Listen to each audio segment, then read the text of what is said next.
Doctor? Doctor, come quickly! The calendar!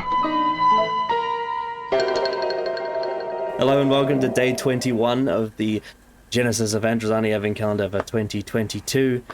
We are doing something that we did in the 2020 Advent Calendar, which is an alignment graph. And I'm doing it again with Will Maddox and his big skin covered like block on the bottom of the screen like he did last time. Except last time it was a big white fleshy thing. Hello, it is lovely to be back after these many centuries.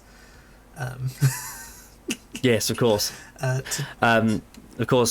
You're eyeing witness to the man who designed the intro for this. Well, partly it was an idea by Jenny that was edited by Will and voiced by Fisher, and I oversaw a calendar.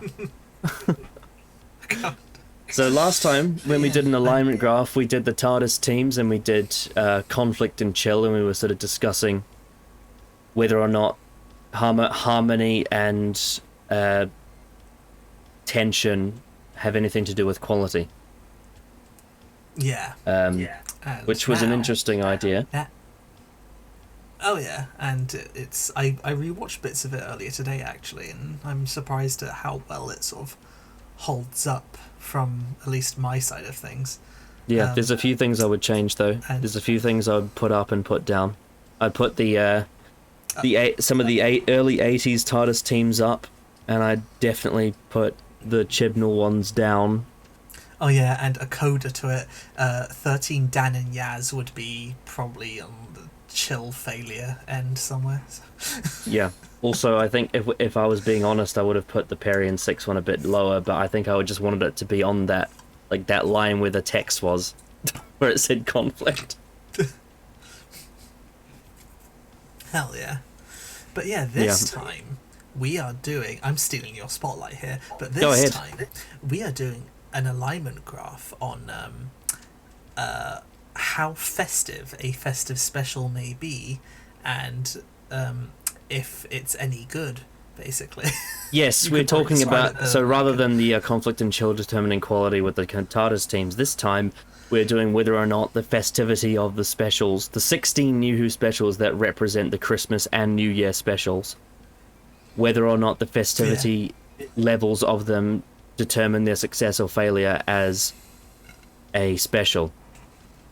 And obviously we're not judging this by the standards of every Doctor Who episode, we're judging it purely based on within the standards of the episodes themselves. So, you know, if we were talking about all of Doctor Who, I think a lot of these episodes would end up not very high on the success thing, because they're not as good as a lot of the normal stuff, because they are specials. But so just bear that in mind, just sort of adjust adjust the sort of expectation of raw quality given, you know, what episodes we're dealing with. We're not including anything like the Feast of Stephen or the Chimes of Midnight or anything like that, or the One Doctor. We're not talking about any of those. Also, screw the Easter specials and the Halloween Apocalypse, because they aren't this corner of there's only one omission from this list that I didn't decide to put on. That's Spyfall Part 1, despite the fact that it aired on New Year's Day. I don't count it as a special. I just sort of count it as a normal episode. It feels like a normal episode in the same way that you'd have stuff from Classic Who air on, you know, the 1st of January sometimes, at the start of a season. Yeah. That's a weird one, formatting wise, Spyfall Part 1. But yes. Yeah. We're counting the 16 specials that cover the Russell T Davies, Stephen Moffat, and Chris Chibnall eras of Doctor Who from all the way from 2005 to 2022.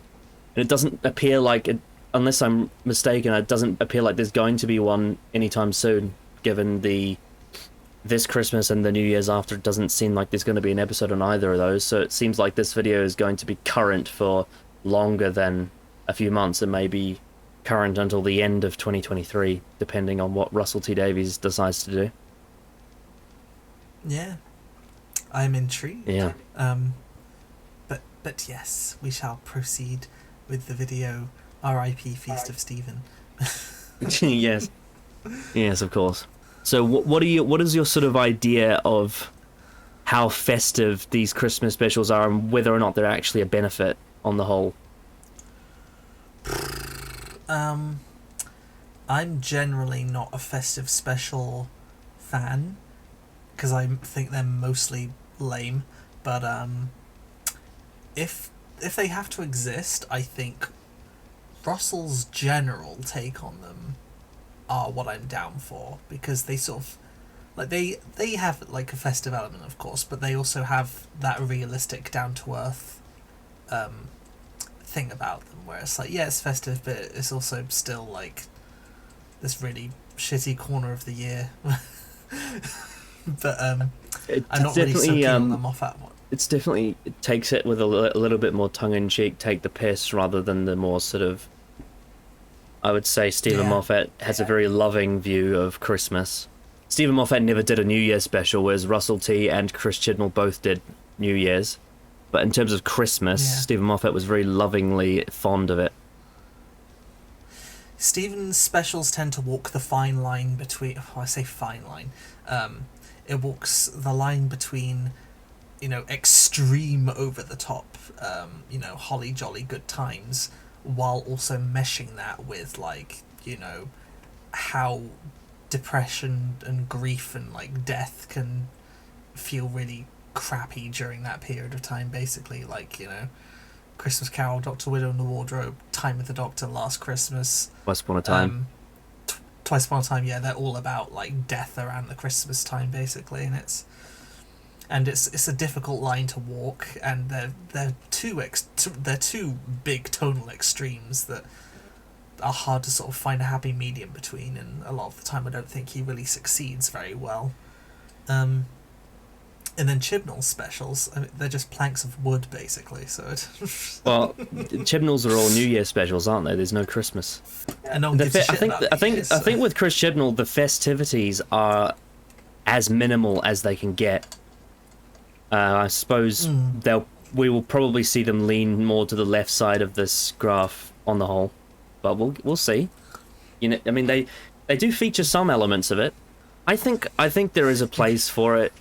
But I also think that when the festivities start to actually drive the story rather than be complementary to the story, that I think it becomes excessive. Oh yeah. You could probably retitle Standard to Humbug. I tend to prefer like a standard Doctor Who story that has Christmas decorations on it, as opposed to a story that is Christmas inspired and happens to have Doctor Who in it. Yeah. I side with that. Yes. Anyway, I suppose we should begin, right? Well, I suppose that means we should start with the Christmas Invasion then. From 2005. The Christmas Invasion has quite a few things going on for it, because it's a new Doctor story after Regeneration, with David Tennant's sort of debut. It's a sequel to Aliens of London and World War III, with Harriet Jones. It's also a unit story. It's an alien invasion story, but then centric. Yes, it's a very companion. So it's quite Doctor-like and light in some respects, outside of the last sort of 10 minutes. Isn't it like? I know Father's Day is definitely very companion-centric and kind of Doctor-like. Would this be the second time the revival had done this in a way? I think this is even more Doctor-like than Father's Day in terms of runtime. Yeah. But I guess the difference is that this one is a lot more about the Doctor than Father's Day is. Because this one is obviously post-regeneration, so there is a focus around him. And the Christmassy elements in here... I guess with each of these, we should probably do the festive and standard line first before we do success and failure. So in terms of the Christmas Invasion, I think it's sort of... It definitely has, you've got the flying Christmas tree, and you've got the Santa robots, and the festivity of it is definitely there. You've got the Christmas dinner at the end, especially in the snow. It's a weird one, because when you think of festivity in Doctor Who, you tend to think of this really chipper energy, 'tis the season to be all that stuff, carols and snow, and everyone's got a smile on their face and children laughing and all this stuff. And while the Christmas Invasion does have a lot of Christmas in it, it's not really that chipper kind of Christmas. It's a more like down to earth kind of moody Christmas. I think it's pretty. It kind of takes the piss until the very end. Once it gets after the plot's resolved and the Doctor ends up at the Tyler household and they go out in the snow, that's the first time that it's really like genuinely embracing the warmth of Christmas. The first, it feels a little bit cynical of the Christmas period, especially when Jackie's well, yeah, because you got Jackie Tyler wrapping the presents, but not knowing if her family's even going to be there. Yeah, and then she's like, midnight, Christmas Day. I always love that line. Yeah, it's a weird one to pin down because it is pretty festive, but it's also quite cynical about it. So I'm not sure like where exactly it would fall. I'm almost tempted to say near the middle because I think it does have its Christmassy elements, but I also don't think it's really about Christmas. It's just sort of there. It's set at Christmas, and the existence of Christmas creates both a tension at the beginning and a fallout at the end, like a sort of a rewarding satisfaction once the invasion has ended and Harriet Jones has been unseated from her power. It definitely has a dark tone to it because you've got the whole Christmas crackers eating turkey at the table with the family, you know, cheery vibe, new Doctor in his new suit with the Christmas hat on, but then you get him walking over to the TV and seeing Harriet Jones losing her power, and there's like a darker side to it, you know? It's got like a sort of undertone of seriousness, of like, despite the fact that the Doctor's sitting down with his family to have dinner at Christmas, he's also done something quite egotistical, and for his own moral satisfaction, you could call it self-indulgent on his part. Oh yeah, I'd say it would probably gear slightly more towards festive, just ever so slightly. Yeah, maybe about there, like a 60%. Yeah, I think that's fair enough. Yeah. As for now, I know that we don't exactly see eye to eye on the quality of this episode from memory of your marathon, but I think this is one of the best ones of the bunch in this collection of episodes. I would agree with that. It's always one that I found weird, because I do like what it's actually going for conceptually, because it's the happiest, because it's sort of like what I said about Moffat, because he does a lot of happiest time of the year, but like there's a grief-stricken element to it. This is sort of like that, except instead of like someone's dead, it's like, well, it's kind of like someone's dead because the Ninth Doctor is gone, and I like the idea that like Rose has to basically, because it's the first regeneration of the revival, and it's an attempt at viewing the process through the eyes of like the audience surrogate character, because it's the first time you've done the regeneration in the revival. New audiences are going to be skeptical, so like if you focus the episode from the companion's point of view and convey their distress, convey their confusion, convey their like overthinking processes, it helps to bolster the changeover and make it feel more secure and more self-aware, and I do like the idea of having like an alien invasion scenario where like the Doctor's out of commission and it's the companion who has to wear the shoes in a sense. I don't know if I'm describing it well at all. Yeah, it's a pretty decent story. I think it's just it's a bit of a melodramatic one, but I do understand why it is by design, and that is necessary. I think it shows three very different extremes with the 10th Doctor. It firstly shows how in distress things get with him out of action during an invasion. Yeah. Then it shows how much, I guess you could say, influential power and life-saving power he has in controlling the situation, you know, the sort of the reversing the blood control, getting into the sword fight with, you know, the Sycorax. He's fresh and young and ready to, you know, take on all challenges. He's very brave in that regard, very bold. Oh yeah. But then it also shows the extreme nature of his sort of moral punishing side as well. It shows how far he's willing to take things to make sure that things are the way that he sees that they should be, in the sense of, you know, making a Sycorax swear against the blood of his species never to attack again, and having a very moral grandstanding point of view on this thing. And then also when he sees, despite the fact that they swore to leave in peace, when he sees Harriet Jones ask Torchwood to, you know, kill them all, which is an act of, you know, I guess defensive terrorism in a way, he decides to knowingly change the course of history with, you know, knowing that the Golden Age was a fixed point, or at least suspecting it to be one, knowingly changes the course of history and doesn't care about the consequences, because he wants to see Harriet Jones lose her power because of what she did and how she fucked up all of his, you know, his idea of peace, you know? It's not quite on the same level, but it's a sort of a similar sentiment to what happened in the Silurians, except the difference is that what the Third Doctor went through with the Brigadier there is he had tension with him, and then he ended up seeing the parallel universe version of him and understanding the difference between the brigade leader and the Brigadier who was sworn to his own duty, even if he doesn't like the Silurian genocide. With the Sycorax one with Harriet Jones, it's more so, rather than being willing to sort of be tense and unsettled but diplomatic about it, he instead goes ahead and fucks up her whole life, and is willing to just go all the way with that. And I think that's a great setup for his character, because that has a big snowball effect, and you get all sorts of, you know, plot moments like the Army of Ghosts stuff and the Torchwood stuff in Tooth and Claw, and then, you know, the Master and the Cult of Skaro, and then obviously the Time Lord Victorious and the Waters of Mars comes from that as well. So it's like the stem from his character arc is there.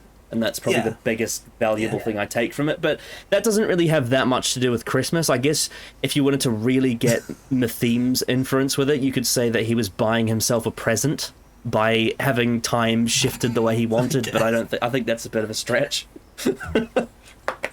But as Samuel Davis says, the 10th Doctor is like a Christmas song. And, you know, song for when 10. I woke up today and I worked on my restless face. I think I've been harsher on it in the past, but nowadays I'm pretty warm on it, so I'd actually put it fairly high. I think my misgivings about it were that, like, for a Doctor debut story, it is a little unorthodox, but then again, so was, like, Castrovalva, I guess, so it's not really...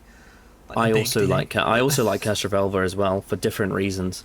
It's a very different story to the Christmas Invasion, but it's one very fitting of Fivey, whereas this one is very fitting of David Tennant. It's a giant blockbuster Christmas invasion, but it's also got a dark undertone, and it has a grounded character familiarity to it.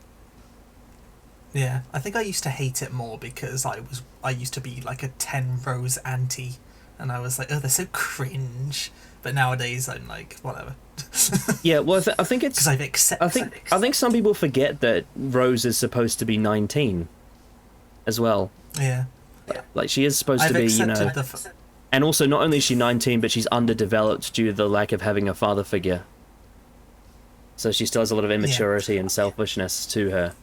I've accepted the fact that romance does help to shape the Doctor's character.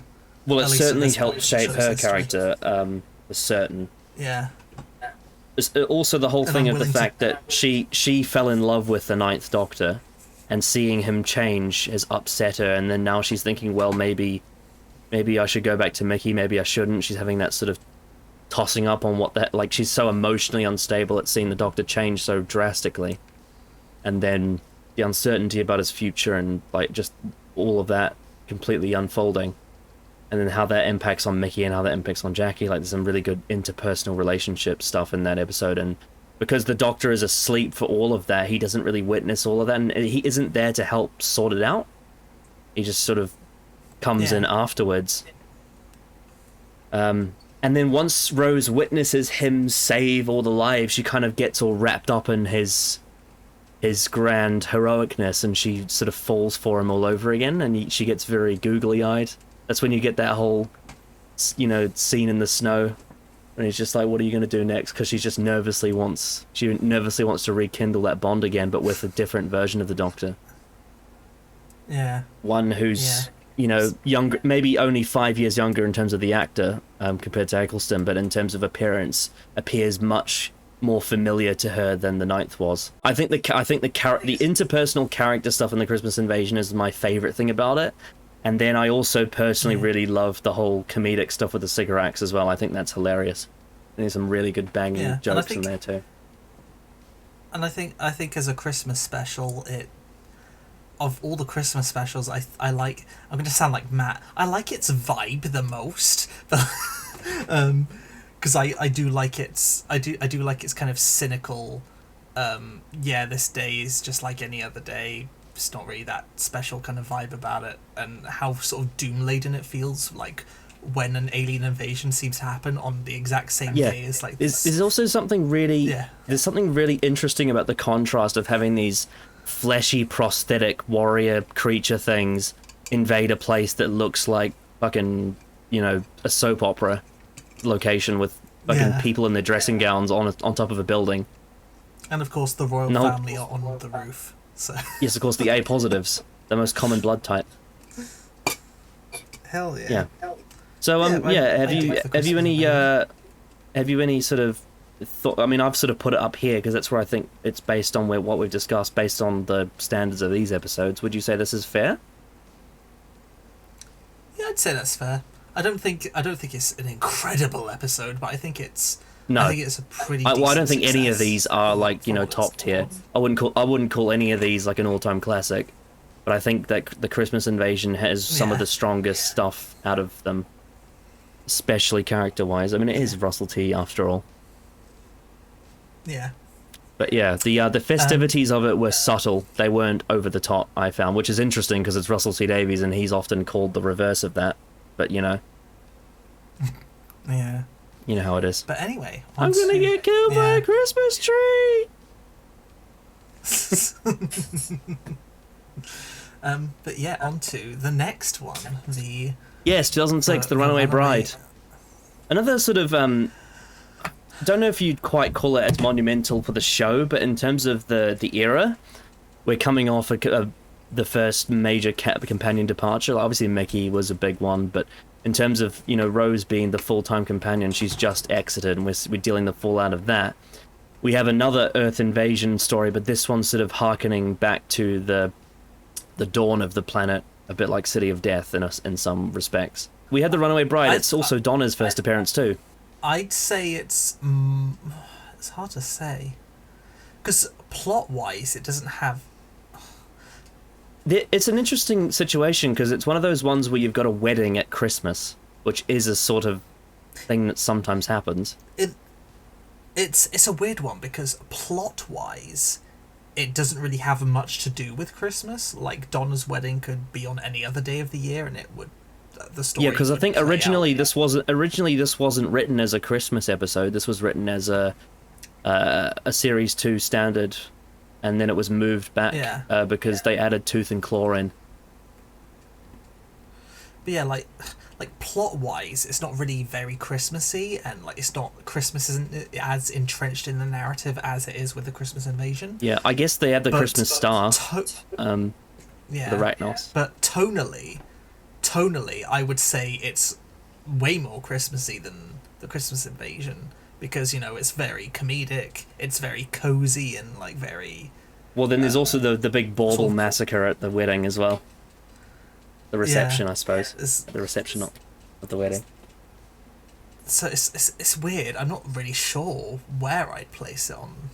Definitely more towards the festive end. Also, we were talking before about balancing the Christmassy flair with the sort of dark undertones. I think this one goes even more extreme than the Christmas Invasion, because this is the one where the Doctor drowns all those baby spiders. It's pretty damn... Yeah, it's a weird one. Yeah. This is also a story that has a lot of Earth, England street stuff. Like, it's very, very Earthbound for most of it, apart from that one scene where they travel back in time to the dawn of the Earth and they see the Ragnos star. The Ragnos ship, I should say. I'd say it's ever so slightly more festive than the Christmas Invasion, but not because of like the story, but because of the tone. Because again, it's mostly very bubbly, very, you know. Yeah, they return the Santa robots as well. You know, like the taxi driver is the Santa robot. Yeah, and there's a lot of like reds, and because the Ragnos is red, and lots of reds and like vibrant colours, and so like in terms of the colour palette, it's very Christmassy as well. As for whether or not it succeeds, I don't think it's anywhere near as good as the Christmas Invasion. I think it succeeds really well on the serious stuff. I think that's its best stuff. Like when it gets really serious, I think that's the best stuff in the episode. In terms of the more sort of light-hearted stuff, I could give it or take it. I sort of enjoy it, but it's nowhere near as sharp or as witty as the Christmas Invasion's humor is.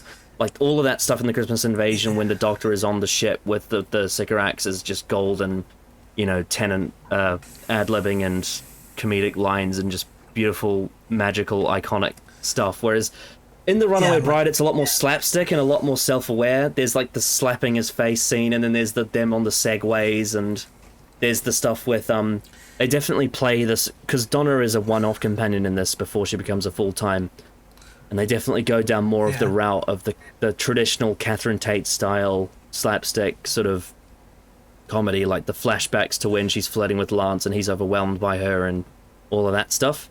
Yeah, the comedy is a lot more like, it seems to think shouting is funny because, you know, you go, "What are you doing, Neville? Get me to the church." Although there is still he does still put in some really doctory lines, like, you know, that analogy he does of like you're an H4 pencil or something. That was really funny. That's true, yeah. And obviously the Ragnos is super camp and hammy. Yeah, God, yeah. And there's also lots of dark comedy as well, like the Bauble Massacre, and then also when that kid nearly gets struck by lightning and all that. It's a passable story. I just think tonally it's a little bit of a mess because I think the extremes in tone are a bit vast sometimes. Yeah, like I think what it does best is the fallout from Doomsday. That's my favourite thing about it. The way it handles the Doctor's character falling out from Doomsday, and then the way that Donna slowly sort of unfolds all that and understands what he's going through. And, you know, you get the whole thing of, like, her not really knowing what he's going through and him sort of being upset because it's very fresh for him. And then you get that whole scene of the TARDIS chasing the car on the motorway, and she jumps into the TARDIS, you know. She's just like, "Is that what you said to her?" And then at the very end, you had the last scene, which I think is probably my favourite scene, like the scene with the drowning spiders, and then "You can stop now," and then the bit before when he says, you could come with me, and then she rejects him and says, "But I think you need someone to stop you. What was her name?" I think the motorway scene is probably why I think it feels more Christmassy than the Christmas Invasion, because it feels very much like a big festive Christmas adventure to sit down with, whereas the Christmas Invasion is more, I mean, it obviously is an adventure, but like it feels a lot more confined to, like, you know, Rose's estate and the spaceship, whereas in this one they're going all over the place, and so I guess it's more like, oh yeah, we're going on a wacky festive tale, with some dark stuff in there, obviously. Yeah, I would make an argument that because of how well it handles the Doomsday fallout, I think it's a success on the character standpoint. So I would put it above mid, but I wouldn't put it as high as Christmas Invasion. I'd probably put it around here. I'd nudge it maybe. I'd have it so like Donna's dress is just slightly touching the line. I think that's where I'd have around it. there. Because I think it's a. Yeah, I think it's a decent story, but oh, hi Salem. Sorry, he just jumped up on the desk. It's a decent story, but I think like tonally it's kind of all over the place. Like sometimes like Donna's still a decent character in it, but like because of how weird the tone is, it can be a bit hard to sort of swallow. Like the extremes of like, get me to the church and I thought you loved me. But like... But she does go through a lot, yeah. Maybe not as much as Amy Pond, but she does go through a lot. Yeah. I think Russell definitely made like that tonal aspect of Donna a lot easier. He made like that weird... that sort of Donna's tonal dissonance a lot more believable in Series 4. That's obviously. definitely true. However, for world building in hindsight, it's great that this exists because it means we get turn left. Oh god, yeah. Yeah, that's great. Yeah, that's really so that shows his knack for utilizing these Christmas specials to his advantage long term. Whereas a lot of the other ones are very throwaway, and just didn't need to happen. Yeah, I do really like The Runaway Bride, but I think it's mainly for the again, this is a common thing with Russell. It's the interpersonal character stuff that I'm so interested in. That just it makes it so watchable as a series, if you get what I mean. And also I find, like, yeah, it is so extreme, but I find the absurdity of his comedic style so just belly laughingly funny. Yeah. Like he gets you're very excited and very he loves to like sort of pile on you and overwhelm you with jokes. You know what I mean? Yeah. Which is why some people think he's quite over the top, but the whole thing of it is to overwhelm you with humor. You're lucky that you're asking me about this now, because I think maybe like 5 years ago I'd be a lot harsher on this story, but again, that's because I was a lot more negative on Russell than I am now, because I was like, oh, it's so like annoying kind of thing. But like now I accept that is the comedy style. I don't love it, but I accept it. So now this one should be interesting, because I know your opinions on this episode. Voyage of the Damned. This one might be controversial because this is a really popular story in some circles, especially the New Who fans. Oh yeah. In terms of festivity, oh god, it's way closer to the other end. Which end? The festive end? Yeah, the festive end. Like, it's just way closer. I don't know if it would be like right on the festive. I think the Moffat specials would be more bang on there, but probably a bit closer. Yeah, it definitely has. You know, you've got the Titanic, which is a Christmas film in some respects. You got all the families getting together with Christmas, like the couples and all that. You've got the Christmas songs. You've got a whirlwind celebrity romance, and you got the villains are literally angels. You've even got the messianic imagery as well. Yeah, with the angels and the arms spread pose, which is a is a Russell T thing. I was gonna say the villains are literally angels, but that's true of the Weeping Angels as well. But you know what I mean. They kind of. I've always saw those villains as being like halfway between the Weeping Angels and the Axons. Yeah, I thought that as well. I remember actually, before they actually released an Axon action figure, I would pretend that the Heavenly Host were Axons whenever I wanted to Axons, and but yeah, in terms of like, I say it should be even. I think also one other thing we have to remember is I think in this one Murray Gold's music is very, very, very Christmassy in this episode specifically. He creates an entire suite for the whole thing. Yeah, I say even closer to the festive than where you've put it. Just slightly. I think there's about good, yeah. It's also what I said about the Runaway Bride being a big Christmas adventure is definitely true of this one. 100%. You've also got the whole thing with like Mr. Copper, and like all the characters are so like vibrant and cheerful, and the whole tone of the story is so like whimsical and Hollywood, you know. Except there is also an element of parody in there as well. Like he does also do a bit of a sort of a tongue-in-cheek loving wink to that sort of style as well, with like Max Capricorn, and you know, you've got the like, who are you? And he's like, I'm the Doctor. I'm a Time Lord. I'm from the planet Gallifrey, the constellation of Castabris. I'm 903 years old and I'm here to save all your lives and everyone on that planet below. You got a problem with that?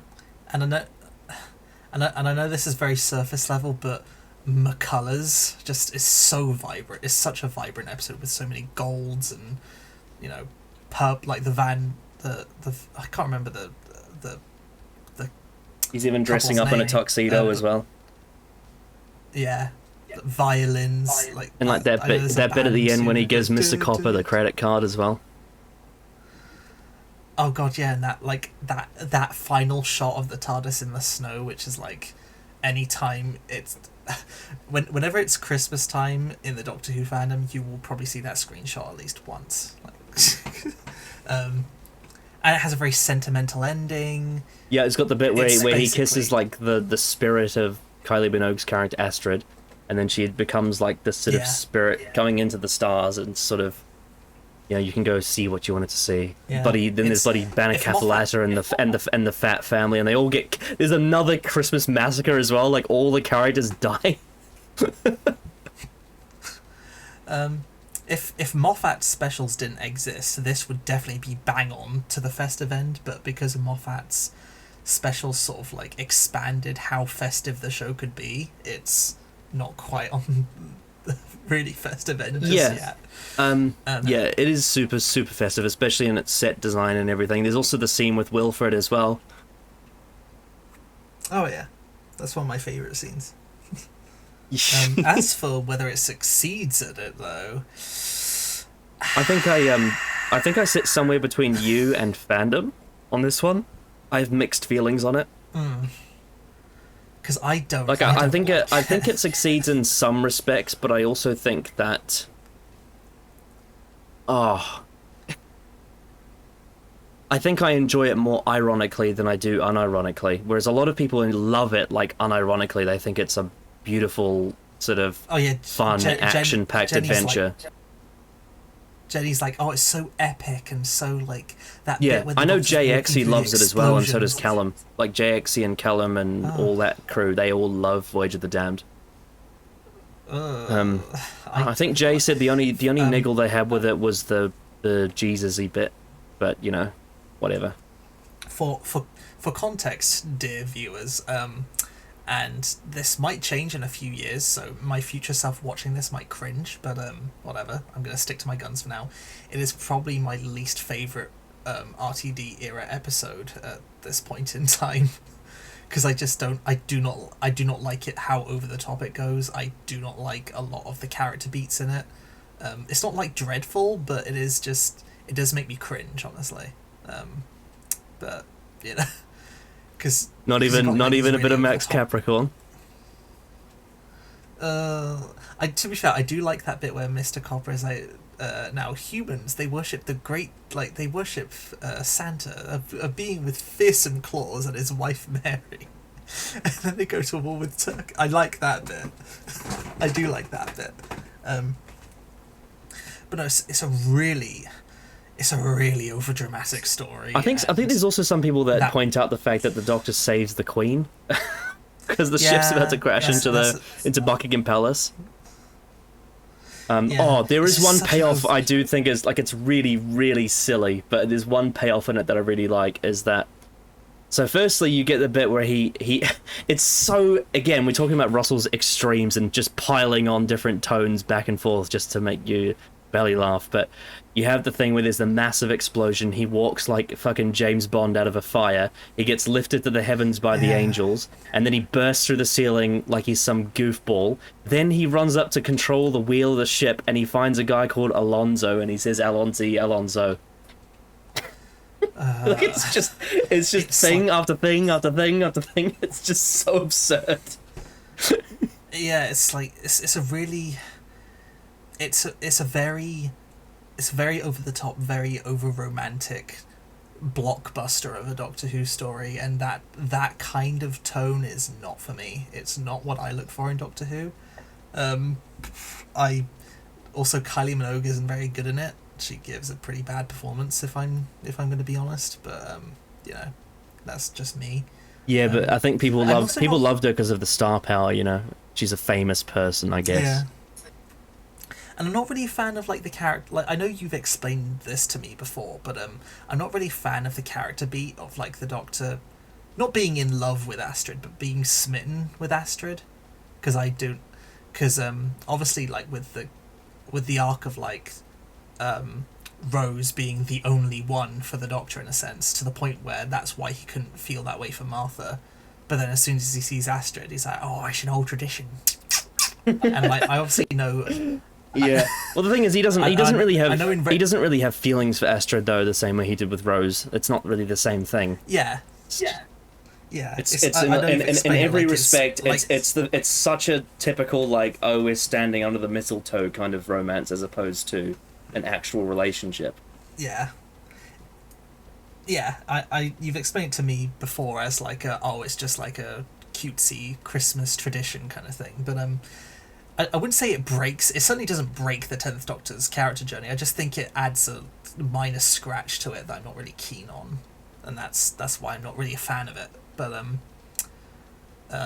along with like the over the top set pieces and speeches and Do you remember that bit where he gets hit by one of those halos and he goes, oh, "Oh!" he's, da! That when David Tennant screams in pain, it's always da, like D-A-H, just da. Yeah. I think this episode has a lot of like really funny lines though. I think there's so many little moments that just crack me up, like all the little cheeky, like naughty little jokes that Russell puts in there. You remember that bit where like Astrid is falling to her death and then it just shows Max Capricorn going like also falling but so comedically, and it's got like the dramatic music playing over it. God, this episode, Jesus Christ. Because it's so, like, I wouldn't say it's a failure. I'd put it below the line, but I wouldn't say it's like a failure. I'd say it's just kind of. I mean, personally, it's it is my least favorite of the Russell ones, which is controversial because a lot of people have the opposite opinion. A lot of people say it's their favorite one. I think structurally it actually works really well. I just think that you have to really enjoy the absurdity of it to, like, and the festivity and the nature of just how silly the block, because it is both a blockbuster and also a blockbuster parody at the same time, and writing that line is dangerous because you're gonna have this weird dual existence where you have a bunch of people who are enjoying it because it's a fun, action. Wow, the Doctor saves all these. Well, the Doctor is trying to save all these people in the Titanic, and they all die. But then he gets one last hurrah, blah blah blah blah, and it's like all this, crazy over the top, bombast. But then there's also the people that'll enjoy it because of how absurd it is and how comedically tongue in cheek it is and all that. And it's sort of trying to exist as both at the same time. I think why I like it less than the other Russell ones for me is exactly what I said about why I like the first two, is that I think the interpersonal relationships are a lot less developed in Voyage of the Damned compared to the two that came before and the two that came after. I think it's also because I think Russell's strength is gritty realism in a sense, and Voyage of the Damned is probably as far as he's gone from it, at least in his first era. I don't know.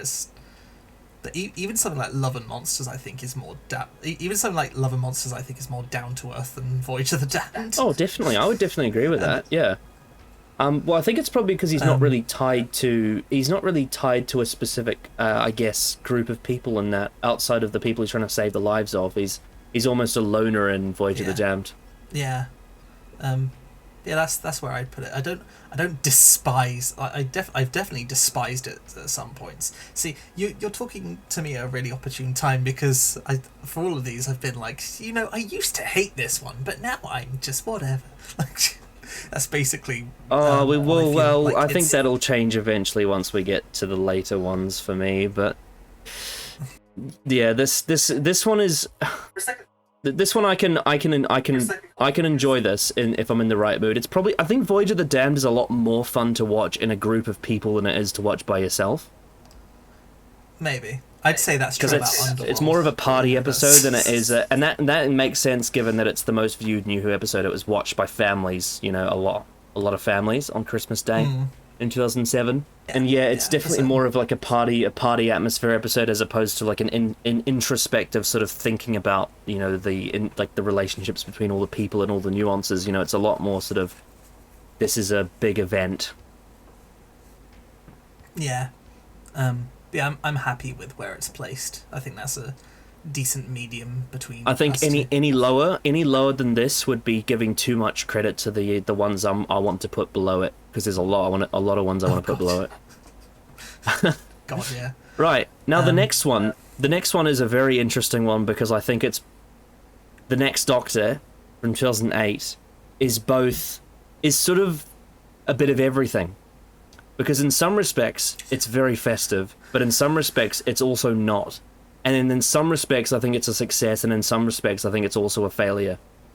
So I think this is the one I'm probably going to need the most help on to sort of define it, because there's a lot going on in this one. I think like The Runaway Bride, I don't think it has to be set on Christmas. I think it could be like on any date of the year, and the story would play out relatively the same, I think. However, in terms of having a lot of comedic, adventurous moments, I dare say it's in like sort of the same camp as The Runaway Bride, maybe slightly more. It's because this one is a historical drama. It's not set in the present. It's set in like the 1800s, is it? Yeah, around that time. But it is also very. It has got that adventurous Christmas spirit in it, even if I think especially towards the end, it's very Christmassy. Like, you got that whole scene where Jackson Lake invites the Doctor to have dinner with him, and he accepts it. It's a pantomime kind of story, basically, in parts. Like, I've always felt, especially the climax when he's saving all the children from the Cybermen, and none of the children die. Like, none of the children die. The Cybermen are all like killed, and then the Doctor like saves Jackson Lake's kid like from an explosion, like on a rope, swinging like Tarzan. It's very much like a festive. It is like Tarzan, isn't adventure. Yeah. And then you get him getting into the you get him using Jackson Lake's TARDIS, you know, the tethered hot air balloon thing, to wipe out the Cyber King. And there's a lot of snow in this one as well. It's a very snowy story. Yeah. More vibrant these Russell era stories, they love their vibrant colours, because, you know, Miss Hartigan, she's got that vibrant red dress and like a lot of warm goldy colours with the Industrial Revolution and, you know, all the flames and like the lanterns in town and stuff. It's a very visually eye-catching story. Yeah, and also I think in terms of tone, it's definitely more Christmassy in tone than the Christmas Invasion, because of how the dialogue is so whimsical and cheerful and Merry Christmas, Doctor, you know, that sort of thing. Yeah. And bravo, like Jackson Lake's whole Doctor character is so Christmassy in his characterization when he's playing the Doctor, you know. Yeah, it's very the one, the only, and the best. I'd say it would be slightly more towards festive than Runaway Bride is, if I'm honest. It has less Christmas decorations than the Runaway Bride, but it has probably more Christmassy heart to it, especially the very end. Yeah. Oh, Merry Christmas. And it's sort of where the familial thing not comes full circle, but it's another element where it sort of comes back around, because like in the Christmas Invasion, he has a family, and then come the Runaway Bride, he doesn't. And like when you loop around to the Stolen Earth, despite the fact that he has like, you know, all these people who he's friends with and who have all got his back, he still spends the end of the story alone. And this is like a nice coda to that, where he's like, fine, I can.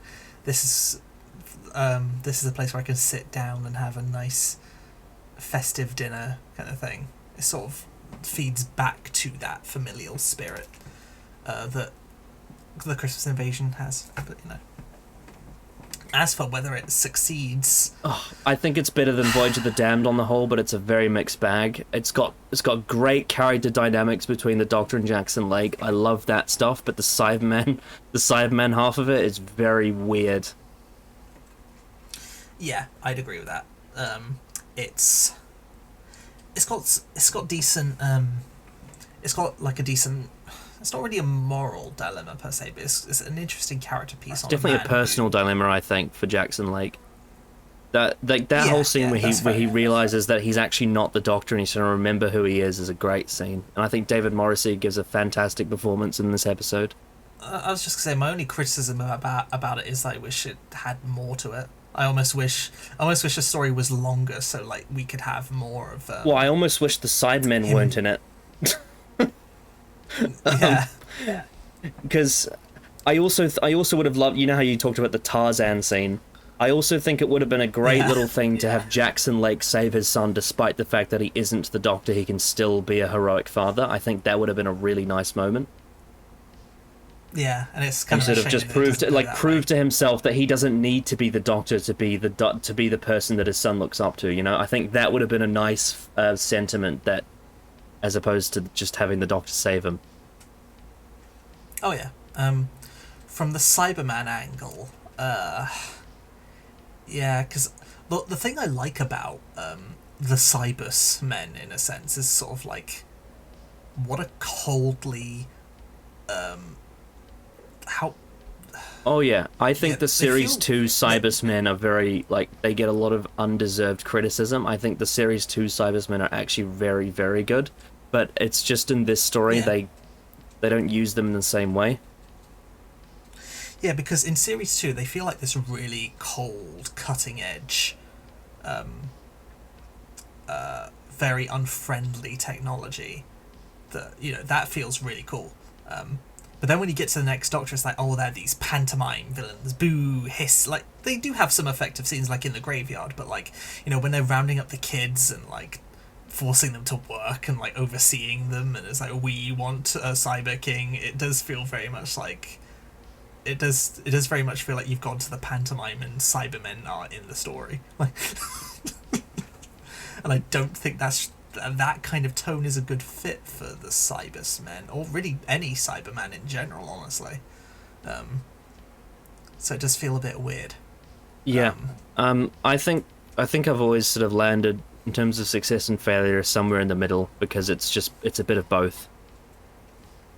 Yeah, I do enjoy it more than the Runaway Bride, but I don't know if that means I think it's a better I think I value the interpersonal relationships in the Runaway Bride. I think they work more, especially in the long term, because they actually have a tied connection to everything happening with both the Doctor and Donna in the Runaway Bride. Whereas the next Doctor is a nice payoff for the character stuff, but it's very, a lot of it, especially for Jackson Lake, is just in that one episode, and it's all self-contained. The reason why I think I would put it below the Runaway Bride is because I think the Rachnos is actually a really interesting villain, whereas I think the Cybermen are a bit botched.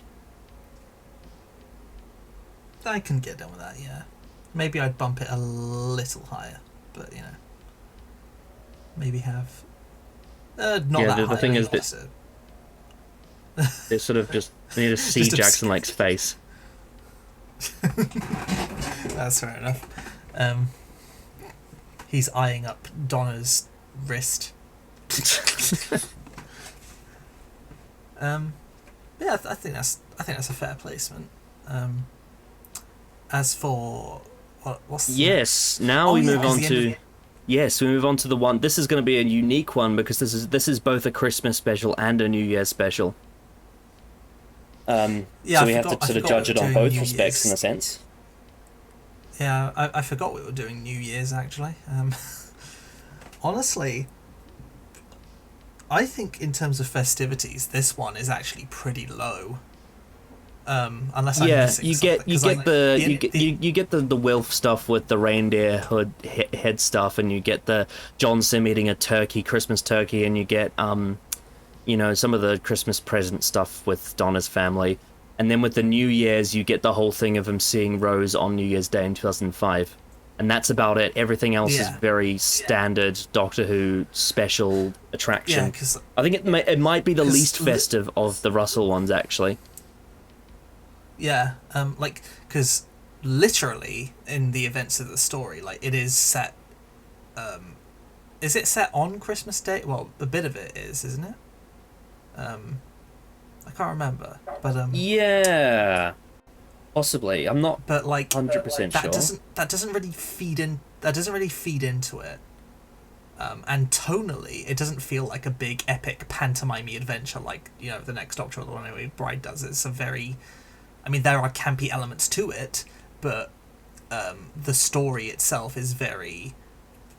Yeah, I think very, the scenes with the Vinvoci are the most camp stuff, really. Yeah, and maybe like bits of like the Sim Master being everyone. But, Yeah. like, Yeah, that's most. The Sim Master is very. It's he almost veers into Grinch territory in that story.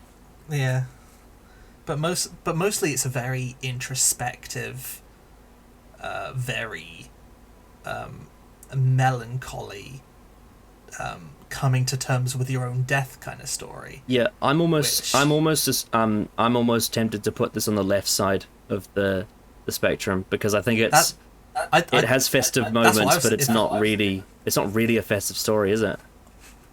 Honestly, I'm thinking of putting it even more towards the left, because I guess there's that one scene where Wilf goes to church at the very start of the story. Yeah, but you could have done that I mean, all the Time Lord stuff. I guess. Would you say the white pointed star is a bit of visual imagery that represents Christmas in some respects? Maybe, but I've never really made that connection until now. So it's not like a major thing. Would you say there's anything thematically similar to Christmas in The End of Time? Yeah, there's a little bit of there's subtext there, certainly. The heavenly paradigm thing of the Time Lords, that they appear very the appearance that Russell puts them under in this story represents a lot of religious imagery which is tied to Christmas in some respect, because Russell T Davies definitely characterizes the Time Lords a lot more like gods than politicians. Yeah, I'd say it needs to be even closer to standard than you've put it. Maybe keep going. Maybe halfway. Hard to say. Because that New Year's scene at the very end of the story is very festive. You know, the whole. Okay, yeah, I'm down with that. The festivity of that, the sort of seeing Rose on New Year's 2005 as a very festive moment. Okay, yeah, I think where we've put it is bang on, because like even the goodbye scene, which you think would be like this warm, cozy, festive experience, it doesn't feel like that at all. It feels very melancholic, very dour, very not festive at all. Which surprises me, actually. The most festive thing in there it is also that one little joke. There was also that one little joke where like he's having like an argument with Sylvia, and then they say Merry Christmas to each other. It's so funny. Yeah, it's definitely the least festive by far of Russell's ones, because he was a lot more focused on the regeneration story aspects of it, and the Master and the Time Lords and all that stuff, and Wilfred. And interestingly, it's one that a lot of people would say is the worst by far, but I disagree with that. So. Yeah, so this story, a bit like some of the, I guess a bit like the Next Doctor, has a lot of success and failure, but it's a lot more defined this time. So I think the successes of The End of Time are actually better than the Next Doctor's. I think the regeneration story element of it and the interpersonal relationships and the characterization is top notch. Like it's I would say possibly even better than the Christmas Invasion's characterization. But the problems with it come with its plot. Like it's a very messy. The logistics of it are ridiculous. Yeah, it's a very contrived, very yada yada plot. Where, and the Master's resurrection is the worst thing about it. The necromancy and the lipstick and the magic potion and the fucking goblet of fire resurrection and the fire and all that. And then how that turns him into Skeletor and he blasts Palpatine lightning and flies and all that stuff. Like that's all ridiculous. And there's a lot of telepathy in like the End of Time Part 1 as well. It's like, oh, the Ood, they have sensed his return, Yes, kind of thing. And yes, and then there's like the Time Lords have like a fortune teller, and Rassilon is now the opposite of what he was in the Five Doctors, and he's got like a powerful glove that can disintegrate people. You've got this ambiguous character who is apparently like Russell says is he inferred to be the Doctor's mother, but didn't confirm it. Sort of setting events in motion, and there's a lot of there's a lot of I mean, I guess it's very fitting given that the 10th Doctor's first episode, which was the Christmas invasion, his decision revolves around the fixed points in time and like all of that stuff, and then that comes full circle in this story. You have a lot of focus around that sort of foreshadowing the moment where he has to make the decision with Wilfred and all that. I'd say it's head and shoulders above The Runaway Bride, entirely for the character work alone. And I think this is controversial because I think if we were going off like sort of balancing raw quality plot and characters and all that, I'd probably put it in the middle. It's very 5 out of 10, in terms of its when you take everything into consideration. But I think in terms of what I prioritize in this episode, what it gets right, it gets so fucking right. The regeneration story aspect of it, and the characterization and the performances from the lead actors is just, it's some of the best stuff, I think, in the era. Obligatory, you caught me at a good time because I used to hate it, but now I like it message. So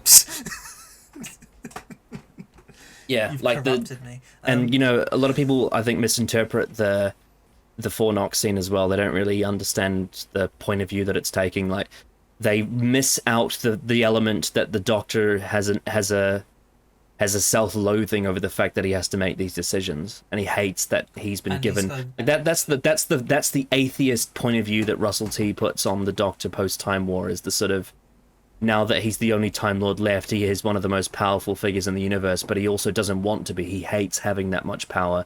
He hates the fact that he has to be responsible with time and all that, and how now he has to. Now it's and there's like a 5 stages of grief element to him being like, oh shit, I gotta do this. I don't want to do this. Please don't let me do this. I hate that I have to do this. I'm gonna do this. I make it sound like shit, but no, it is good. But and they conveniently ignore the part where after he says everything, you see the regret on his face, and then he says, "Live too long, Wilfred. It is my honor." Does it even though Wilfred is asking him not to, because he doesn't want the Doctor to die. He would happily sacrifice himself to save the Doctor, but he didn't. He was like, "Oh no, it's all right. I'm an old man. I've had my time."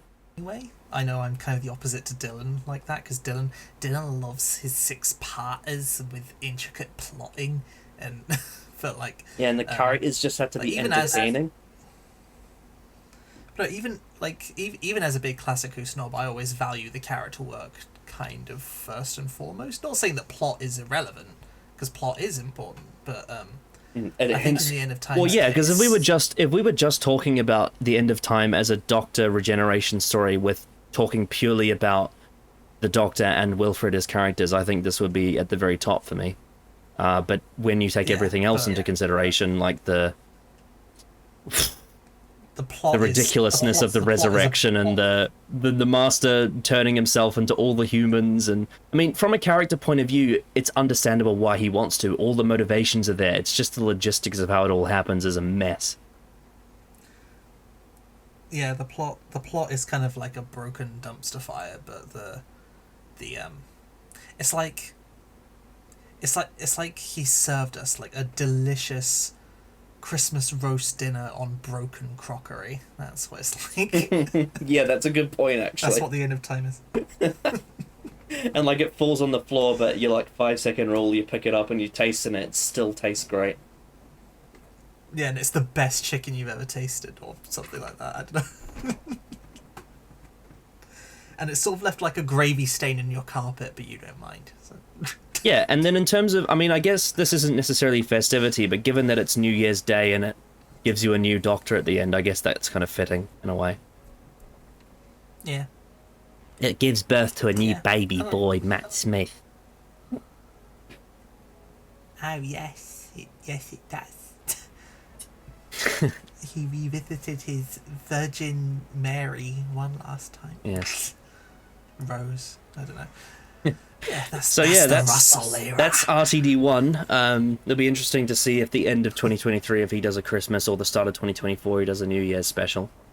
See if he does them any similarities to this one, to these ones, I should say. Watch as David Tennant comes back for one more festive special to sit around a table with family and. Yeah, but I think it's safe to say, like, I think the reason why the Christmas Invasion and the End of Time ended up high on success for us has nothing to do with the festivity. If anything, they are the least festive. The reason why is because they involve major plot points. They are a post-regeneration story and a regeneration story, and therefore the character writing is front and center. Yeah. Whereas the other three, the other three are. I mean, the fallout to Doomsday is there for certainly for Runaway Bride, and then you got like the fallout to Last of the Time Lords and Voyage of the Damned, and you got the fallout to Journey's End and the Next Doctor, but it's nowhere near as present in those three. They're definitely much more festive and cheerful. Yeah, but I think the Christmas Invasion, in terms of weaving Christmas into its narrative to success, I think it's the strongest at it out of all of these so far. Yeah, and but you know, I don't know about you. You might disagree, but I think the Christmas Invasion. I don't think there's anything after this point that goes above the Christmas Invasion for me. I think they all like succeed in some respect and fail in others. But we'll get to it. There's one of them that that you could make an argument that might match it. But yeah, I go back and forth on the next one we're going to discuss. But I forgot about the next one. So, okay, A Christmas Carol. This is a very popular one. There's some people that say this is the best one, especially the Moffat fans. I would definitely. God. Okay, I guess the first. Let's do the easy part. Yeah, let's do the easy part first. I think in terms of festivity, it's right near the end of it, maybe just before the line. It's so fucking festive. Like it is. It is as Christmassy as it gets. As Dylan puts it, it's fucking twee. Yeah, it's literally a story about a Scrooge McDuck. Yeah, it is. It is a sci-fi reworking of Charles Dickens' classic A Christmas Carol, and you know it was part of Stephen Moffat's quickly aborted trend of adapting holiday classics into Doctor Who stories. Yeah. He tried doing it, and it's got the Doctor coming down a chimney. It's got, it's even got a bloody wedding fallout in it with Amy and Rory on the ship. What is it with Christmas specials and having ships crashing? Bloody Voyage of the Damned has it. Fucking End of Time has it. Christmas Carol has it, and so does Return of Doctor Mysterio as well. They all have bloody ships crashing. God. Yeah, it's so fast. Like it is literally, it's literally A Christmas Carol. The Doctor gets the idea to perform the story by hearing A Christmas Carol. In fact, I would almost be tempted to actually put this all the way to the right side. I don't know what gets more festive than this one. This is just like the entire thing is all Christmas.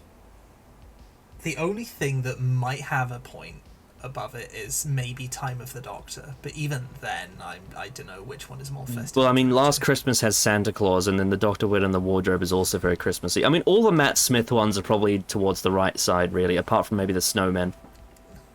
And I'd say, I'd say including the Snowmen, but but we'll get to that. But yeah, Christmas Carol is very, very Christmassy.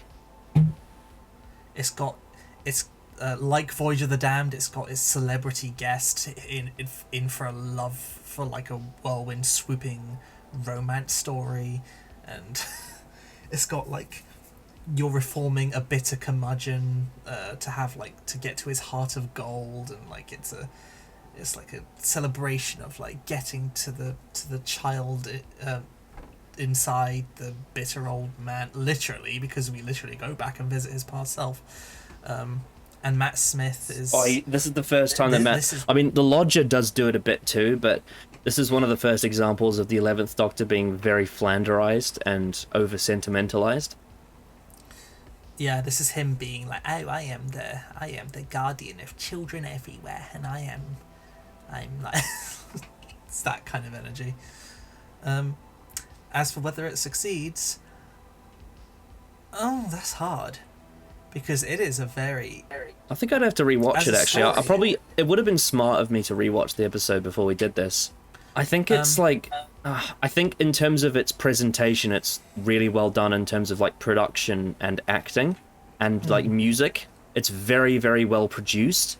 But I also think from a Stephen Moffat point of view, firstly, super unoriginal, because obviously he is just doing a spin on Charles Dickens' work. He's doing an adaptation in some respects. And I also think it has a lot of his very insufferable tropes as well. Maybe not quite as much as the next one, but it does the sort of, like, it's very... It's kind of what Tharis mentioned the other day about Moffat characters, how they don't really act like real people. They act from the lens of a fantasy character rather than a real person. And the way that it handles things like, you know, child abuse and death and, you know, economical struggle and a couple who have just gotten married or are on their, like, you know, are on their honeymoon and all that. That stuff is all handled very hand-wavingly and very sort of in jest as opposed to taking it seriously. It's done from a very childish point of view, and in some ways it can make it accessible to people if it's done that way, because it doesn't make it as grounded, but what it also does is it makes it a bit ridiculous and a bit stupid in terms of if you want to actually take it seriously as a sort of a believable drama. I personally find the sentiment very cringe, but I also understand the element of it being... I also understand where the sentiment comes from as well. And it has the Moffat trope of having to wait, right? It has the Moffat trope of having to wait. Like, he has to wait a whole year for each Christmas to see one day of her life. I understand where that comes from. And it's the start of Stephen Moffat associating, like, death/grief with the festive period. I think morally speaking, it's potentially a bit catastrophic, though, when you really start to think about it from a would I actually do this morally speaking? Would, you know, is it in character for the Doctor to see this as lovingly as he does? Because from Abigail's point of view, she ends up crushing on a guy who she literally knew as a child, which is a little creepy. Yeah, because that's different. Like that's kind of if you compare that to stuff like The Girl in the Fireplace and The 11th Hour, I think the context is different. But with something like this, it's a lot more. I wouldn't say it's intentionally it's not intentionally noncy, but it's a bit negligent of Moffat. Yeah. Because even as a kid, he like whips out his Polaroid and like takes pretty photos of her, and it's sort of like to convey how like love struck he is automatically, and then like she starts returning his affection when he sort of catches up to her age, but it is still a bit don't know about that one. Yeah, because she was just like doctor, and then eventually she says Kazran when he like goes through puberty. Yeah, not sure about that. Also, its time travel logic is a bit... oh yeah, I forgot about that. I forgot about the time travel.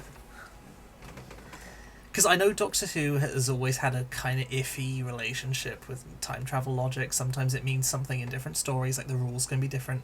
But this one is such a drastic departure from the rest of the era. It is kind of absurd.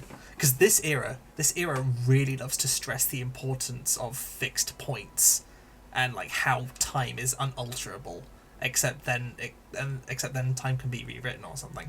But then this one is like time just automatically rewrites itself.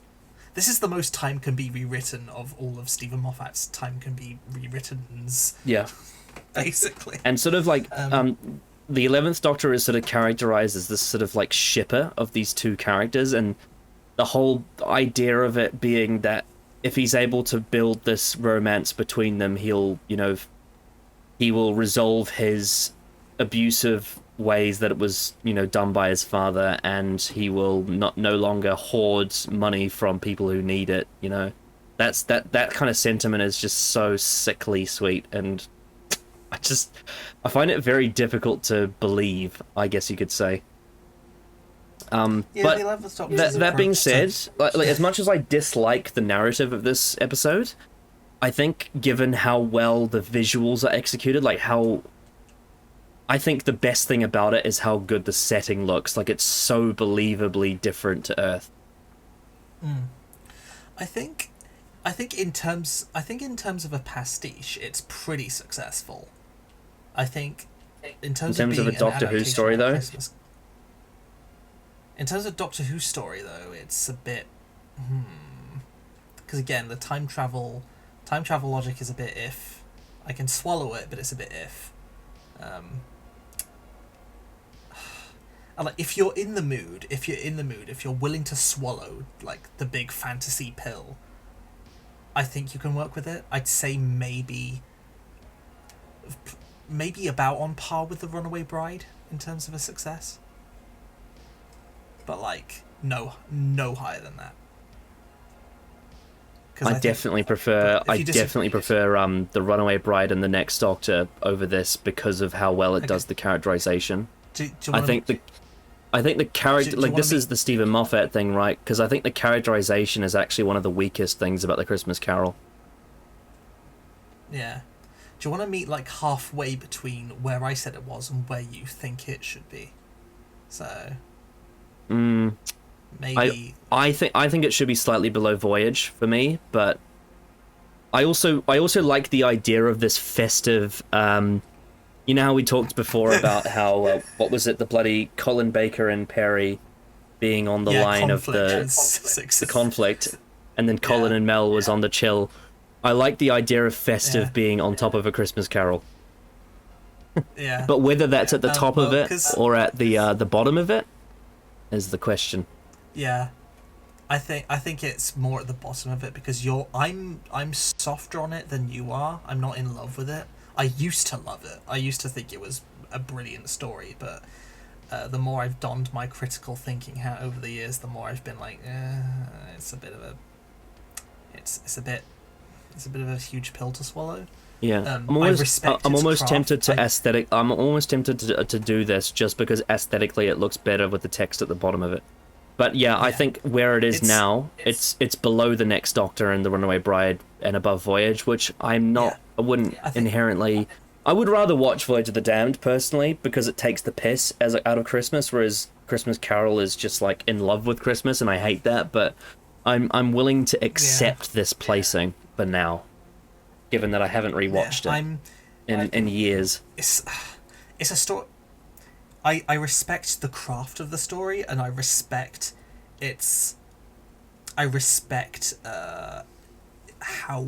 how well it works as a homage, but as a Doctor Who story, that's my perspective on it.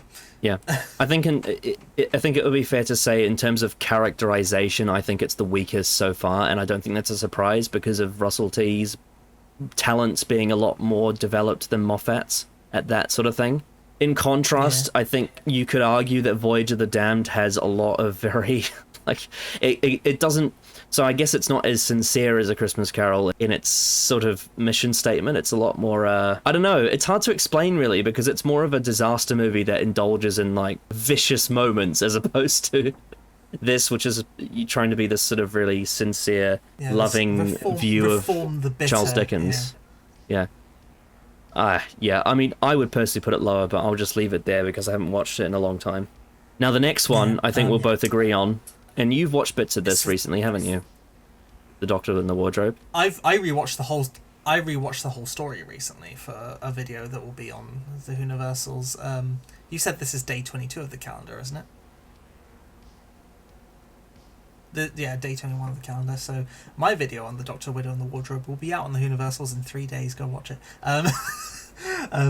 But it's in terms of festivity. It's making out with A Christmas Carol. Like, it's yeah. Cool, like, so I don't want to rush into it, but I think this is bottom right. Fair enough. Yeah, I think that is. I think it's one of the worst ones, and I think it's one of the most festive. Like, it's around this area here, somewhere. because I've rewatched it recently.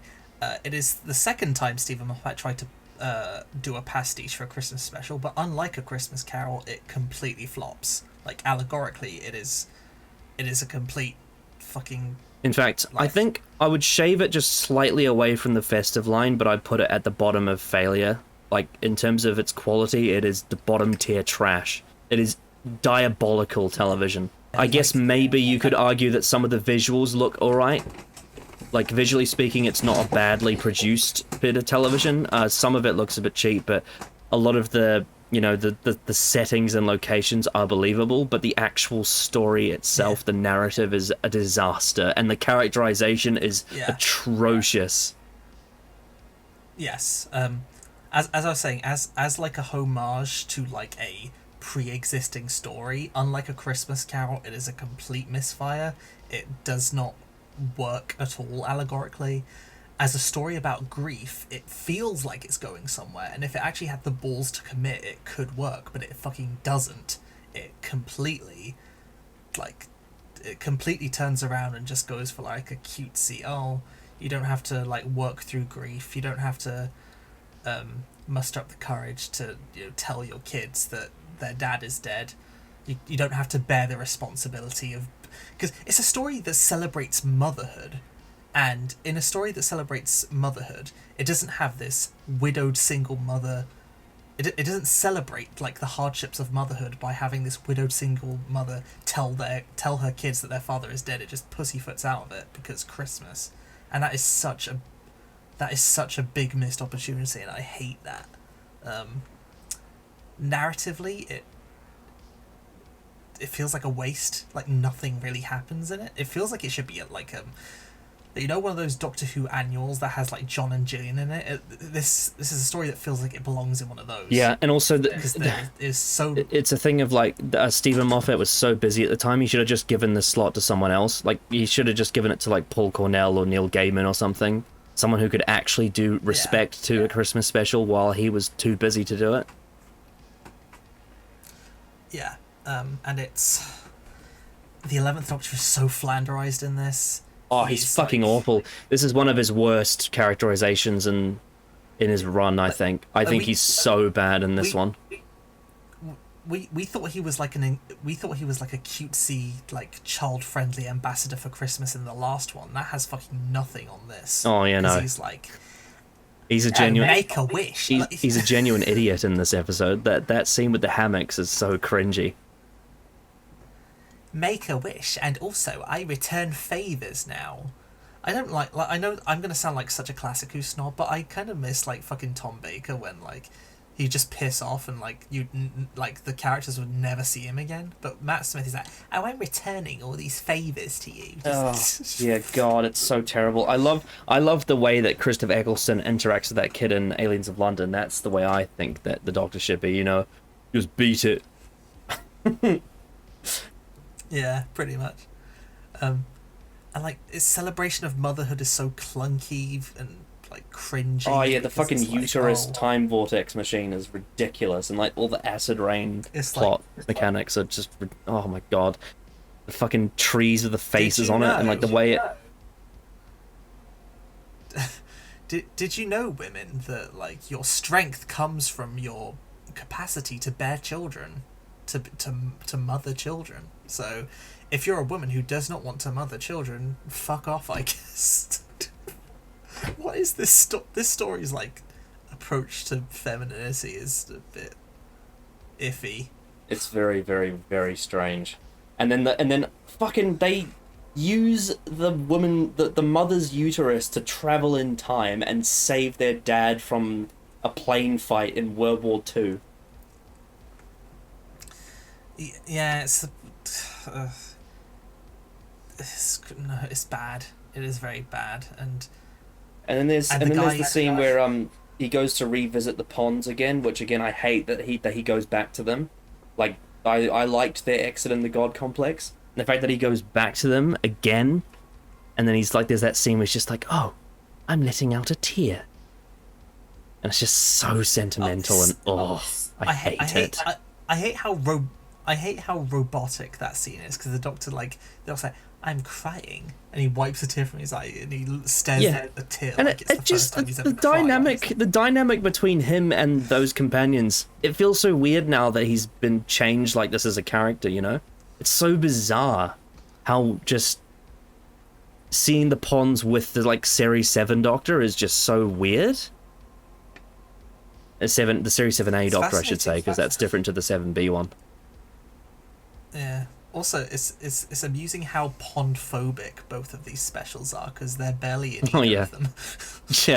yeah, and then the next one is him mourning the Ponds. Yeah. But yeah, that's all I have to say about it. It's bad. I think the 2010 Christmas special should have been one with the Ponds in it, and then I think that, because I'm not 100% sure if I'm correct. This maybe needs a citation, but I think the A Christmas Carol thing was pitched by Paul Cornell and Stephen Moffat stole it and did it himself. I think it would have been, if we could rearrange history, I think it would be better if you had Stephen Moffat write a different Christmas special in 2010 with the Ponds in it, like just a fun adventure that not only comes after the Big Bang and sort of just them celebrating that they got out of all that and stuff, but then also like you start to like build up to what Series 6 is going to be, sort of build up to that stuff, and then I think in 2011 they could have done one where, like, if they let Paul Cornell do his A Christmas Carol adaptation in 2011, and you didn't have to have the Ponds in it because they were gone by then, I think that would have been better. And as we know from stuff like, you know, I mean, I know that RTD had big parts of it, but as we know from stuff like, you know, Father's Day and Human Nature, Paul Cornell is much more. He's much more experienced at the sort of interpersonal relationships than Moffat is in his own era. Yeah, definitely. In terms of like the festivity and how well it incorporates it, well, it's certainly a story about Christmas. Yeah, maybe not quite as much as A Christmas Carol, but it's certainly very festive. And it's a story about death and grief at Christmas, except it pussyfoots out of it. And also, let's not forget tonally how Christmassy it is. Even from, like, the first scene. Yeah. Like, the whole story is just caked in snow. And they go on holiday in that house, and the bloody Christmas presents are the wardrobe. Which is odd, because the TARDIS is meant to be the wardrobe, apparently, but it's not what takes them to the Winter Wonderland, it's the present. And then it's a Narnia pastiche, and in Narnia, it's the kids who are meant to save Narnia, but in this story, the mother saves them. See what I mean by how allegorically fucked this story is? Yeah. It doesn't work. Yeah. So I think in terms of success failure, I think this is a contender for the worst one. In terms of as an episode, but there are a few others that compete with it, I think, that come later. Yeah. But in terms of festivity, I'd probably say it's just a little bit. Yeah, I think festivity-wise, I think The Doctor, the Widow, and the Wardrobe is a little bit less festive than A Christmas Carol. I don't think it gets more festive than that one. That one is just right. Now we get to one which is now we get to one which is such a weird episode. This one is just like is so. Oh, it's a bizarre piece of television. The Snowman is. So it's both like a bit like The Runaway Bride. It's a fallout from a companion departure. So in this one, it's him losing the Ponds, and also River rejecting him for some reason in The Angels Take Manhattan. Except the difference is, Doomsday does it brilliantly, whereas The Angels Take Manhattan does it appallingly bad. It's yet another bitter curmudgeon being convinced to like feel the coziness, except this time it's the Doctor. Yeah, and then it's also a Paternoster Gang story, and then it's also a Clara reintroduction story after Asylum, appearing as a different character, and then it's also him showing off a new TARDIS, and then it's also got bloody Richard E. Grant as the villain, and then Ian McKellen as the Great Intelligence, and then it's got Matt Smith pretending to be Sherlock Holmes, and then it's also him being super moody and depressed and depressed and like, you know, mugging his face, and then you've also got the whole, in terms of festivity, you've got like the snowmen, and you've got the cloud fantasy staircase up to the TARDIS and all that, and then you've got like the death on Christmas, and then you got the fucking what is it? They Clara gets pushed off something and dies, but then because of the power of her tears, it saves the day, which is just disgustingly bad. Honestly, in terms of festivity, I think it's even more festive than Voyage of the Damned. And in terms of success or failure, I think it's actually on the same tier as the Doctor, the Widow, and the Wardrobe. I actually despise the Snowmen. I'd say it is rock bottom, but I know you'll probably disagree. So the only thing I would say in its defense is I think Jenna Coleman is really, really good in it. Whereas I don't like any of the performances in the Doctor in the Wardrobe. Like, all of the actors in that one are just atrocious. Ugh, the actual narrative itself is... Jenna Coleman's Cockney accent sounds like a chipmunk. Just... yeah, that is true. That is true. I think it's... Who are you? I think it's less Christmassy than the other Moffat ones, but I think it's more like sort of fairy tale. Like, it's very, very, very fairy tale. You know, like the whole the cloudy staircase and all that.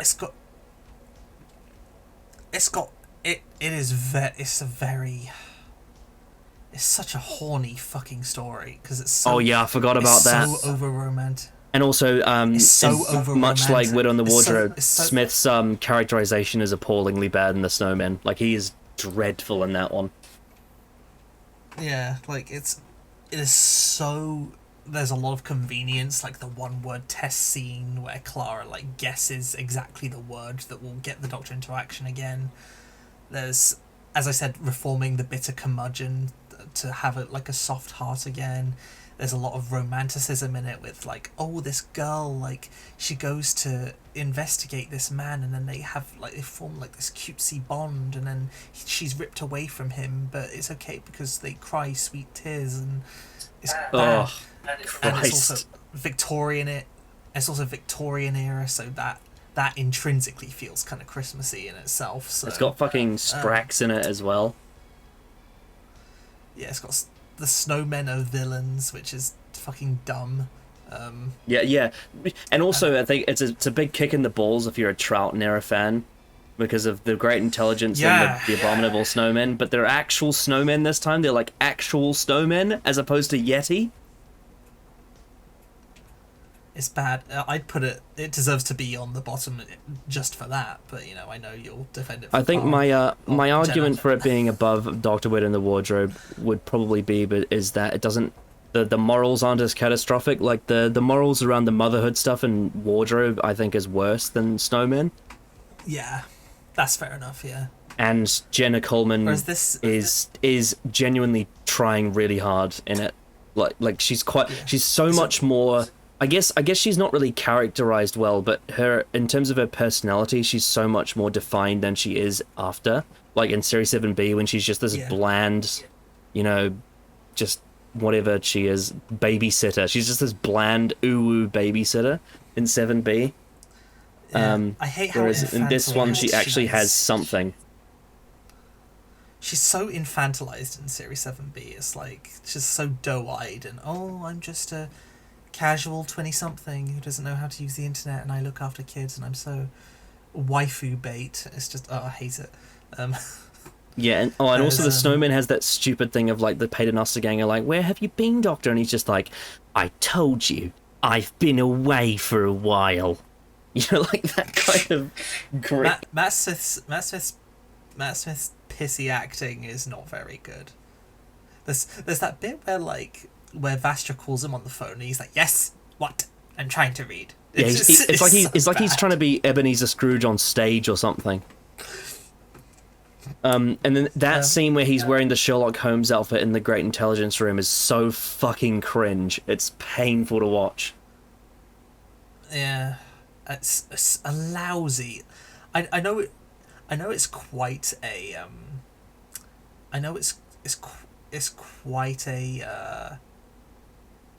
what's the word I'm looking for? As a companion introduction, it's kind of unorthodox because it's not actually a companion introduction because she doesn't. I mean, I actually guess join 'cause guess at least the snowman has a threat in it, as opposed to the Doctor, the Winnow, and the Wardrobe, which just has nothing. But Like, it does have, you know, Richie Grant and Ian McKellen, and it has the silly fucking snowman creatures that have that evil Halloween pumpkin smile. Yeah, the Oliver Bennett face. But, Yes, the Oliver Bennett face. But like, it may be unorthodox for a companion introduction, and it may not technically be one. But regardless, it is a lousy fucking companion introduction. Yeah, I will say, it is awful. How? I mean, I do think, if I would to give maybe some credit, I do think it is visually interesting. I think some of the visuals are nice, like especially the cloud staircase, I think is well realized in a visual sense, and then the whole reveal of the new TARDIS, which I think looks way better than the other one. Oh god, yeah. I do like that TARDIS design. That's probably my favorite. Although it's not quite as lived in and decked out as the Capaldi one, but it's a good like sort of alpha for that one. Yeah. It's like, but the amount of contrivances in it are off the scale as well. Like the way they contrive Doctor Who to be said in the narrative. Oh my god, I forgot about that. I don't mind Doctor Who being said in the show, but like when you really go out of your way just to have the characters say it, just like it's just don't. And then the amount of sex jokes in it as well. Like there's that bit where like where they're being chased by the ice governess, and then like they both fall out of a window, and she lands on top of him. Because he's trying to yank her out of a window and he can't really pull her out properly because her dress is so cumbersome. So when he finally succeeds and yanks her out and they both fall into the snow, he says something like, "We need to get you out of those clouds." Oh no! No!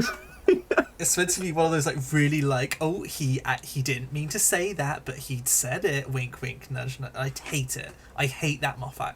That kind of Moffat comedy. This is like really peak awful. Series 7 insufferable Stephen Moffat. And like, there's also that bit where like Clara's getting changed in the carriage, and the camera really like zooms in on her tits as she's like unbuttoning. Oh no! Stop it!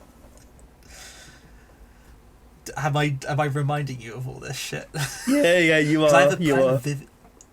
I have a pretty vivid memory with a lot of these stories, so I'm surprised by how vivid I can paint. I think a lot of people forget the snowmen because it goes over their head, but it's really fucking bad. Yeah. I've never liked it. I've always thought it was awful. I was just like, you know that bit in Rose when like Rose is Google searching like Dr. Blue Box and stuff, and like how natural that feels when you cut to shit like this where Clara's like, what's the exact word I could get to have the Doctor help me? Pond. Like that's like the difference between that and this is like night and day. It's awful. Like. Yep, it's like Stephen Moffat's got like a piping bag of like, you know, caster sugar, and he's just squeezing it while your mouth is forced open. Yeah. But yeah, no, the part for me that just kills it is when the power of Clara's tears saves the day. It's just terrible, man. Oh my god. Yeah. Oh, it's so difficult. It's so difficult to stomach. It's not raining, it's crying. That's an actual fucking line. No, stop.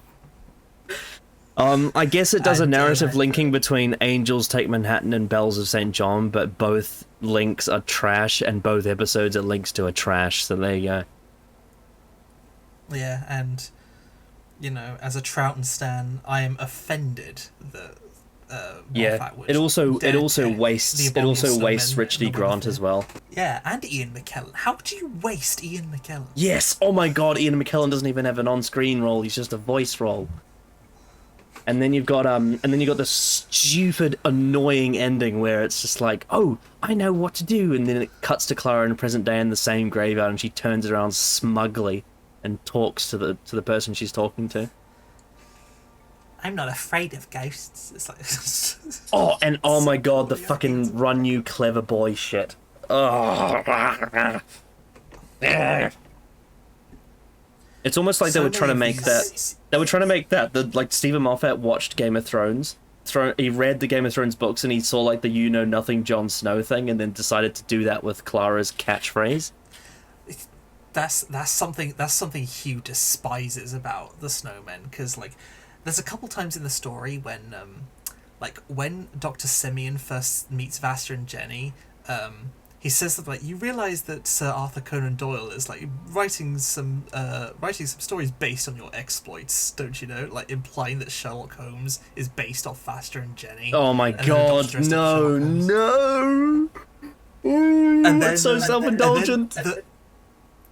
The bit that really pisses Hugh off, though, is when, like, Dr. Simeon, possessed by the Great Intelligence, like, throttling the Doctor and, like, freezing him, in a sense. He's like, can you feel it? The snow. Winter is coming, Doctor. That's an actual line. I remember when Hugh first saw that line, he was so pissed off. He was like, no, don't you taint. Yeah, the Snowman is definitely one of those episodes that seems to get like sort of given a pass by a lot of people, but it deserves way more scorn than it gets. Like, I think that maybe that's why you're so enthusiastic about it being at the bottom, because the Doctor, the Widow, and the Wardrobe actually does get the scorn it deserves by most people, but the Snowman doesn't. Yeah, I'm disappointed by the amount of people I know who like the Snowmen. I'm like, fucking how? It's awful. It's awful. Genuinely awful. So terrible. And I've also made myself some bread and butter. So. You've instantly relieved me of all that stress we just went through. But anyway, we're about to get stressed again, because it's time to talk about Matt Smith's regeneration story, The Time of the Doctor. Yeah, I have famously bashed this story to death on Twitter many, many times. The Time of the Doctor is atrocious. So should we talk about how festive it is first? I'd say it is extremely festive. Because the Doctor literally defends a town called Christmas. That's one of my biggest pet peeves in all of Doctor Who history, by the way. The fact that there's like an alien planet out there that has like a town called Christmas on it, whose entire culture is themed around Christmas. Like, it's so twee and annoying. I just hate it. I'd say it's probably on the same level as the Doctor, Widow, and the Wardrobe in terms of festivity. Yeah, I mean, it's got the whole Christmas dinner at Clara's house with her family. It's got the Christ imagery as well, like the church thing with the silence. Oh yeah. The town called Christmas with the wooden Cybermen and him being Santa Claus saving the children and all the snow and all the honesty, and fuck me, it's so bad. I hate this episode with a passion. Like, I think the only saving grace is I think Matt Smith genuinely gives a really good performance, especially in his regeneration scene, but everything before the very last scene is awful. It is an absolutely atrocious pile of shit for the most part. I'll give an asterisk to that. I think Matt Smith gives a good performance so long as he's not wearing old age makeup. Because I think the second he has old age... I was speaking more so about the regeneration scene than the other stuff. Right. Because like whenever he's wearing his old age makeup, he cannot pull it off, because he tries acting more like get off my lawn kind of, but he can't do it. Matt Smith can't do it. Yeah. Oh my god. This also has that stupid meta moment where Clara calls him the 11th Doctor, which is just so cringy. Oh yeah. Oh my god. And then there's the bit where she's like, "Time Lords, if you love him, then save him." Like, the Doctor's regeneration cycle gets renewed because of love. What a fucking pile of bollocks. What an absolute pile of steaming hot, stinky Series 7 bollocks. Yeah, it looks like ass as well. I think it's... Yeah, that's the thing. That's the thing, though, as well, because the Snowmen and A Christmas Carol actually have good production, whereas The Time of the Doctor is actually really fucking shoddy. And, like, you've got Matt Smith's shitty wig as well. I guess thematically it's dealing with death at Christmas again, because, 11th Doctor dying, but, the morbidity and, doom-laden sense of death contrasting, like, the happy, upbeat, festive twee-ness of Christmas and all the children and stuff, but, like, I really don't care. Then there's also the TARDIS shit too. Like, you know how she was cooking like a roast chicken on the TARDIS or something, the turkey, and then she goes back and the TARDIS goes away. Then there's the stupid shit of like she puts the key into the police box, and then she somehow ends up on Trenzalore, like Captain Jack did in Utopia. Except the difference is, Captain Jack is like indestructible. Clara is not. Yeah, the Doctor says, "Oh, the TARDIS extended her force shield, and that delayed her return," or something. I'd be willing to put it slightly above Widow in the Wardrobe and maybe Snowman just because of the regeneration scene, but no higher than that. I think everything else is atrociously bad. Like, it is appallingly bad. Oh, the one other scene I like in it is with Clara's gran. That's the one. Which one? Which one? Which the scene though? The second one, the one where Clara thinks the Doctor's dead. Not the naked one. God no. The one where like the naked scenes are really bad.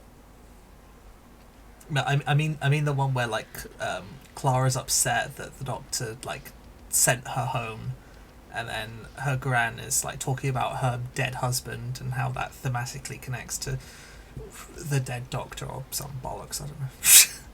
I think that's a nice scene, but other than that, also like the setup is really cringe as well. Like, oh, I accidentally invented a boyfriend. I also don't know how to cook turkey. Tee hee hee. It's like, and then bloody, oh my god, the fucking silence reveal and everything, and Tasha Lem being a flirtatious fucking sex pest. And then there's that line with the Doctor's just like, what was it? The one where he's on the phone. Is it when he goes, "Oh, ding dong"? Oh, yeah, that's it. That's the one. Probably ding dong. I really do hate that. Yeah, I mean, statistically, most lines in The Time of the Doctor are terrible, but there you go. Yeah, and like, again, it's more of that doe-eyed waifu bait Series 7B Clara that I can't stand. Yep, it also wastes like all of the fucking villains in the show as well. Remember the Weeping Angel scene in the snow? It's so stupid. That might be my vote for one of the worst directed scenes in all of Doctor Who. It looks terrible. I can't even tell what's going on in bits of it. It's bad. And then they open that Christmas cracker and she reads some sentimental bullshit about the clock striking 12, and he's like, I don't get it.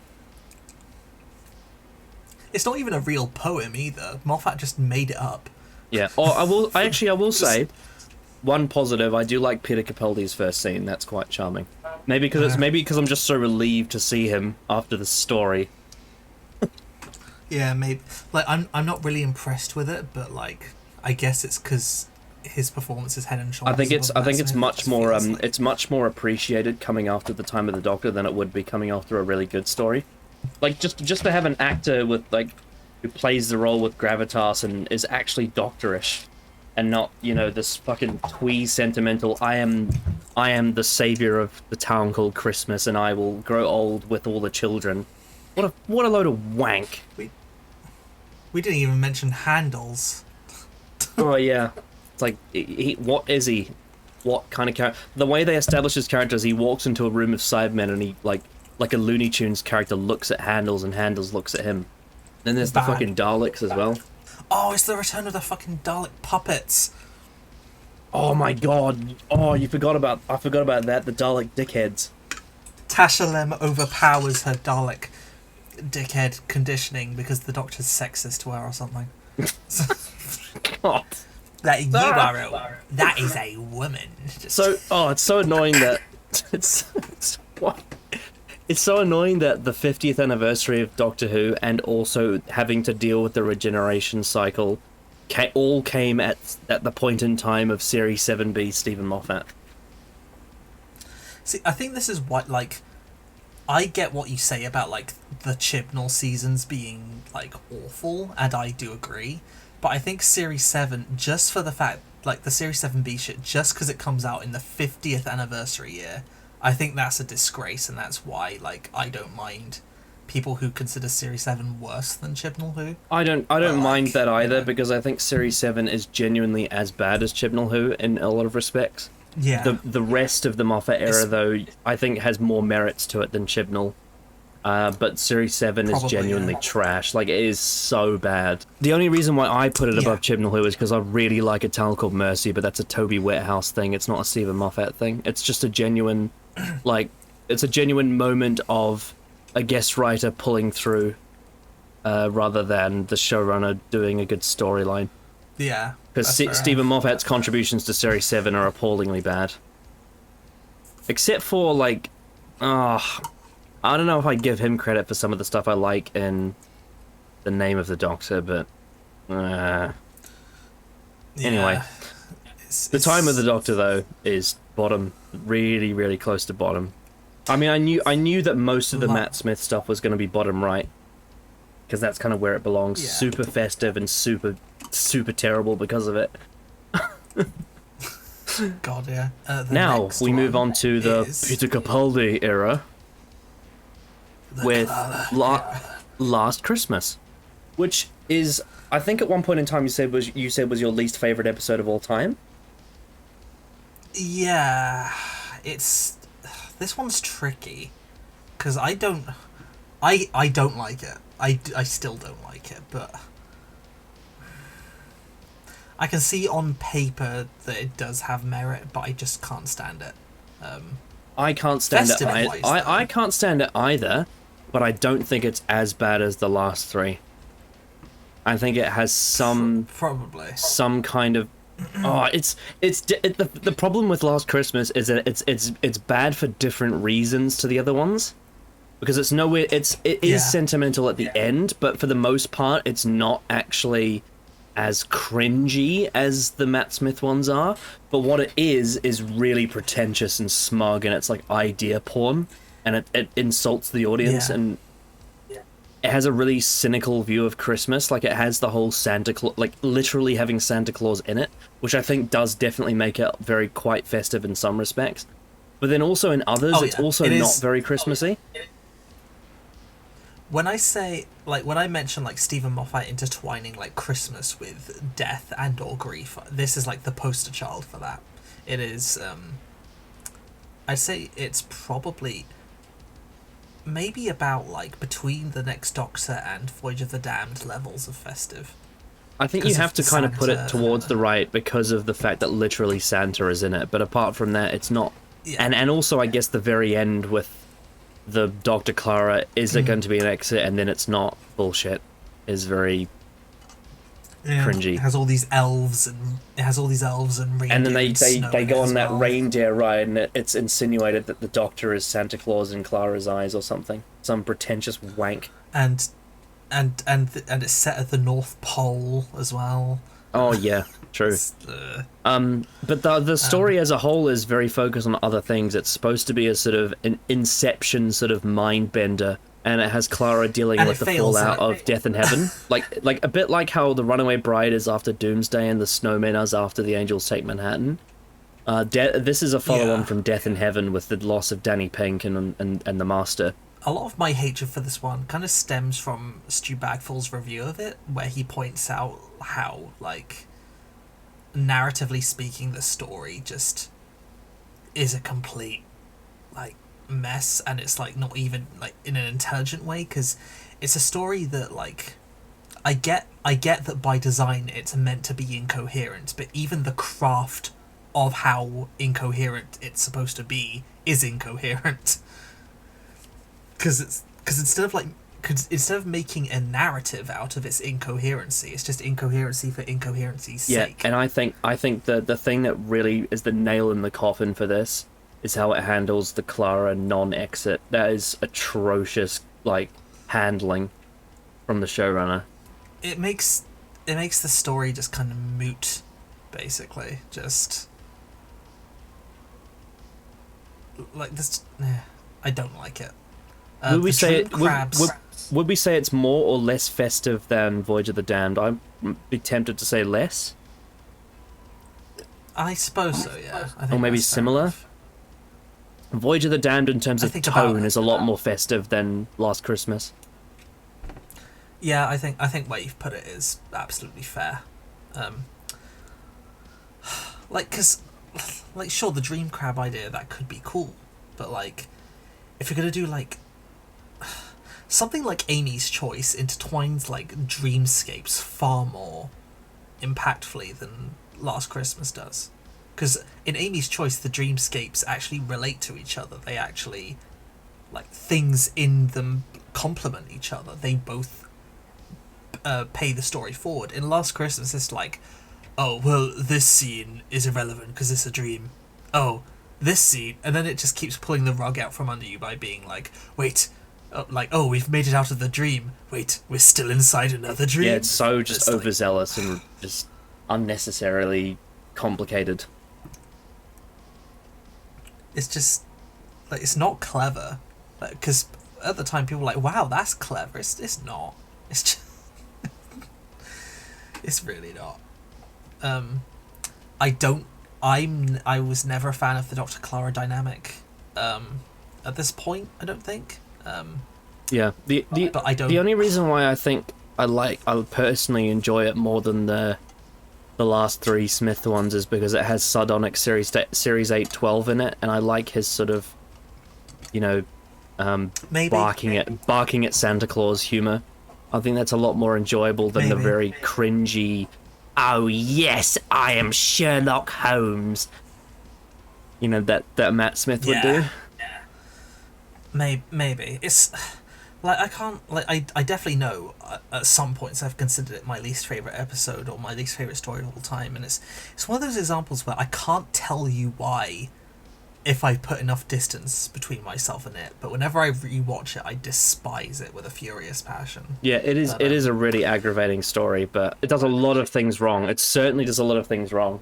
It's also massively, like, compared to everything we've done so far, it's the biggest downer, tonally.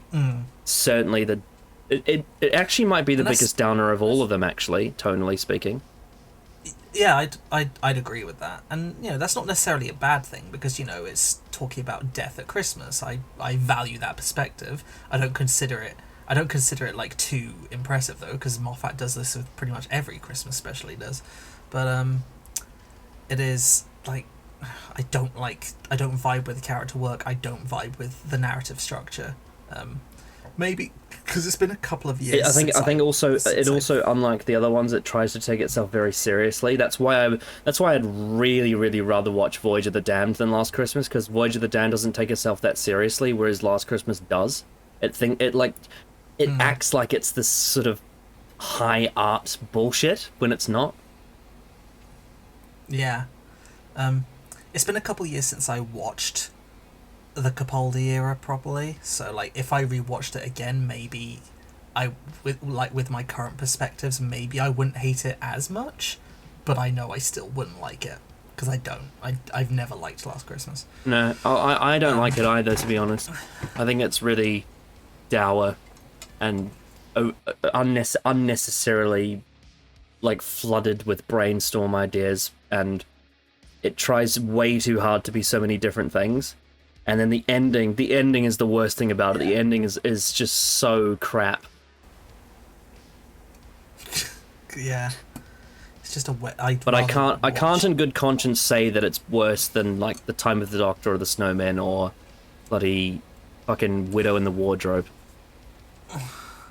I guess even despite Santa and the literal dreamscapes, I guess it does feel more gritty and grounded than the Smith era ones, and I guess that could have more of an appeal to it. But yeah, still not great. Yeah, I think where I've put it, I'd be happy to leave it there. Onto something that I actually, people might be surprised by my thoughts on. The Husbands of River Song. So we go with festivity first. This has a lot of set dressing that is very festive. Much like A Christmas Carol, it also goes to an abstract location. It goes to different planets that aren't on Earth. Yeah. And I think festivity-wise, I'd say it's on the same level as, like, Runaway Bride and The Next Doctor in the... Yeah, I would say so too, actually. Like, narratively, it's not very Christmassy, but in terms of the tone of the story, how it's like this big comical adventure, and like it's fun for all the family, ho ho ho, and as you said, all the set dressing and how, like, Nardole is a very Christmassy sounding name, isn't it? Yeah, it is. I think it belongs in that tier. And the sort of the ending with the Doctor and River song having their one last love is very Christmassy. Yeah. Again, tying in loss with Christmas time. Yeah, just the whole setting of it is there's lots of, lights and trees and snow. And in terms of, so yeah, I think festivity wise it is around Runaway Bride Next Doctor sort of thing. In terms of success and failure, personally, it is my favorite of Stephen Moffat's Christmas specials. I don't think it's, I wouldn't call it a masterpiece, but I think it certainly succeeds characterization wise a lot better than the other ones do. Probably, yeah.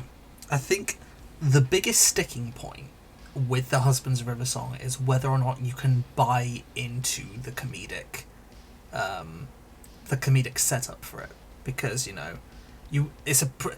the fact that River Song does not maybe you could believe it for maybe 5-10 minutes, but the fact that you're supposed to believe that River Song does not catch on to the fact that he is the Doctor for a whole episode, that is a bit of a big pill to swallow, and you've got to it is quite contrived to adjust for but that. the payoff is the payoff is really worth it, because once they actually find that out, like once that pin is dropped, it's really delightful. There's also some really, like, I love Peter Capaldi's chemistry with River. It's so much better than it was with Matt Smith. Like it just feels right. It feels so natural and organic, and like they actually feel like they belong together, as opposed to with Matt Smith it always felt forced and jammed in. Yeah, I'd agree with that, definitely.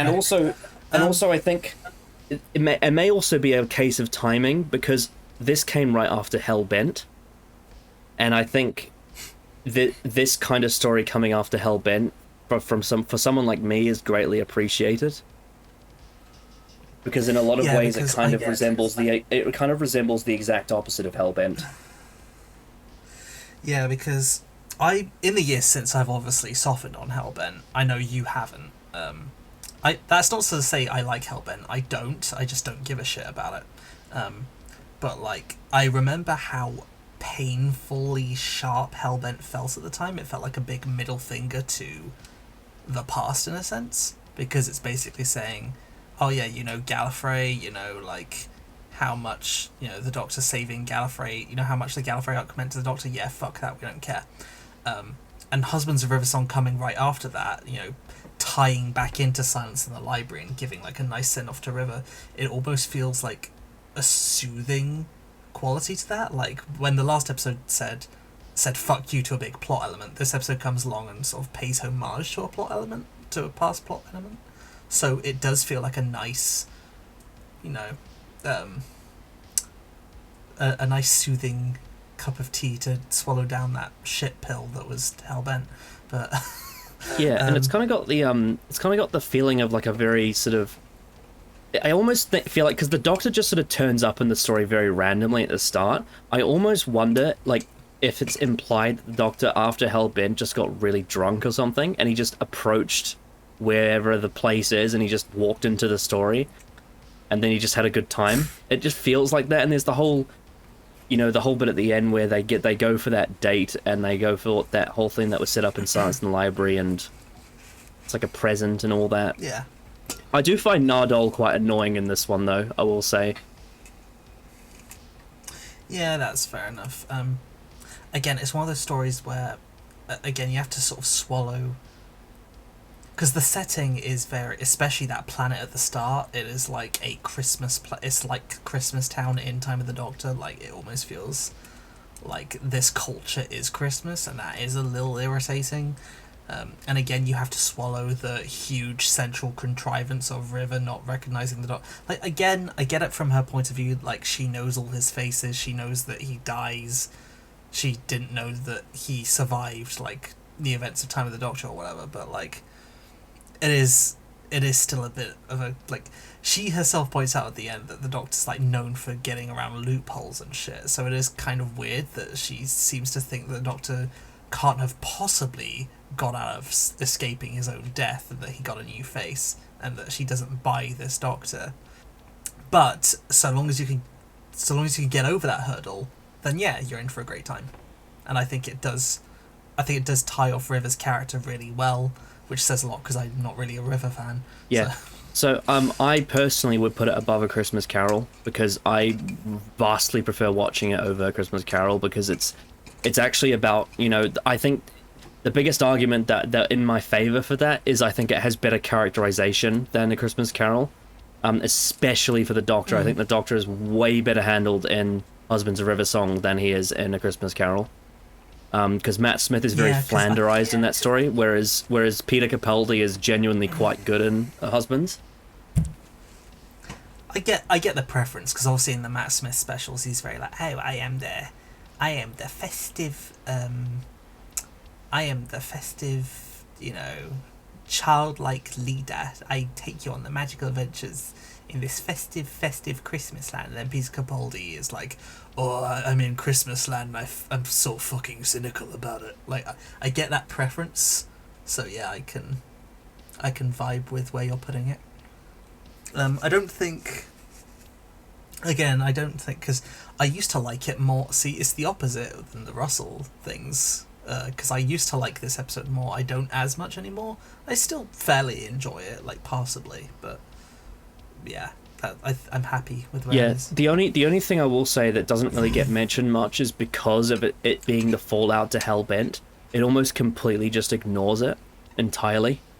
Whereas something like The Runaway Bride is so well follows up Doomsday, and The Next Doctor follows up Journey's End really well, and Voyage of the Damned to some extent follows up Last of the Time Lords quite well too.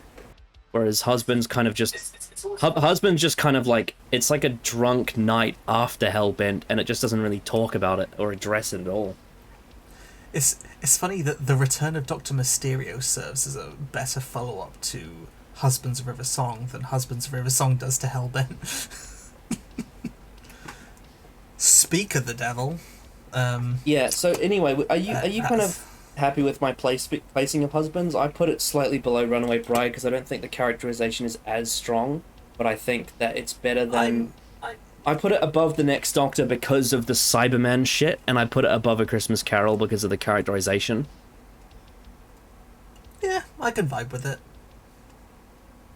Yeah. I'm just thinking that... I think I prefer The End of Time over Husbands, so yeah, I think I... Oh, definitely. I would agree with that. Even though Husbands has a better plot, I think The End of Time's characterization is vastly superior. God, yeah. Next is The Return. The End of Time doesn't have the unfortunate thing of having Nardole just there being annoying. Because I think Husbands and Return of Dr. Mysterio are the worst of Nardole before Series 10. What if Nardole got trapped in the glass booth and the Doctor had to save it? Can you get me out of here, sir? Oh no. No, sir, it's making some noise. I don't know. God, that'd be so weird. Right, The Return of Dr. Mysterio. Another very weird episode. This one is weird in the same way that last... It's weird like how Last Christmas is weird, but it's weird in a different way to Last Christmas. Because it's nowhere near as dark as Last Christmas. In terms of festivity, I think it's even less than The End of Time, at least from what I remember. Yeah, this is like, I think in terms of tone, it's quite Christmassy, but in terms of its presentation, it's not at all. Apart from that opening scene where he sees him as a kid, and he's like pretending to be Santa Claus. Yeah. I think in terms of characterization for Capaldi, this is his worst in terms of his character. Like, he is so nothing in Return of Dr. Mysterio. He means nothing. The comedy's terrible. Even Peter Capaldi's performance is pretty substandard for him, for his usual output. But in terms of, the festivity, I think this is probably the least of the Moffat ones. Yeah, by far. Because there's not really much like there. Like I always mention like Moffat connecting like Christmas time with grief and or death. Even this has like the least connection, and it does still have like the Doctor mourning River, I guess, but like even that is not much. Yeah. What is it? So there's not Oh, much, God, like, now you just reminded me. He substantial. does that thing where he like mourns River Song, and then that stupid woman squeezes that squeaky toy. And then Nardole has that really, like, stupidly out of character, like, solemn moment where he narrates the Doctor's emotions. Oh, that's so weird. Also, it's the Return of Doctor Mysterio is obviously set in New York, right? So it's like super American. Is it New York? I can't remember. I think so, yeah. Yeah, it is. It is, because I remember, because there was a fan theory or something that, like... Is it a fan theory or just something behind the scenes unconfirmed? But, like, the machine that he's making at the start of the story that he falls off the roof while assembling is, like, something to do with correcting the paradoxes from The Angels Take Manhattan or some bollocks. I don't know if that's true or not, but I definitely know that was, like, a rumour floating around at the time when it came out. I think in terms of success or failure, I think the word to use is lazy. Like, it's so phoned in. It's one of the most mid Doctor Who stories I can think of. Like, it's one of the most I think it's worse than the Russell ones because there's just no effort whatsoever. It's just so fucking just... Yeah, like... Ugh. I find Voyage of the Damned a bit cringy, but I think I'd rather watch it than Return Voyage of the Damned Mysterio. Voyage of the Damned has a lot of enthusiasm, and it has the actual characterization for the Doctor is actually there, whereas in Return of Doctor Mysterio, the 12th Doctor doesn't really do anything. He just attends the story. I don't really do numeral rankings, but it's like the most 4 out of 10 story. Oh, actually, you know what? I forgot about one thing. It's very rampantly horny because there's that whole scene where he has his superpowers, and when he gets a boner, he like floats in the air. Do you remember that scene? When they flash back to him as a teenager. Oh yeah. Yeah, and it has. Again, it's one of those corny misunderstanding ones, like Husbands of River Song. This one sort of feeds into that comic book trope of like, oh, how could she not know that he's a superhero when it's so obvious? Like one of those, tropey Superman. And they do the thing of like, that... oh, the real superhero is the babysitter, and it's like that sentimental bullshit with like the fucking child baby thing that Moffat does. The thing about that is, it's parodying that thing that's in comic books, but parodying a comic book as, like, parodying a cheesy comic book trope as a television episode is a bit... I don't know if that works. It's like, oh, well, she doesn't get that. Also, He's the superhero. the actors are the actors are really wooden as well. Yeah, they're not great. Yeah, there's just not much to... As I said, it's one of the most, like... It's one of the most D-tier Doctor Who story. Not even even D-tier is too generous. It's like very E-tier. Yeah, it's just so blech. Nardole's I do not just understand how... Nardole doesn't need to be in it. He's just so superfluous. I do not understand how Jenny thinks this is in like one of her top 10 of all time. And how I don't understand either. All of Classic Who. Yeah, it doesn't even... It's so weird. It doesn't even feel like a Doctor Who episode. It's so different. You know, it's such a weird outlier. Yeah, I don't even have much... Out of all of these, it's probably the one I have the least to say about, because it is just so nothing. Yeah, it's just this weird little thing that exists. Like, I love how I gave, like, the Doctor, the Widow, and the Wardrobe and the Snowman a thorough, like, tearing into, like, really deconstructing why they don't work, and then there's this, I'm just like, eh.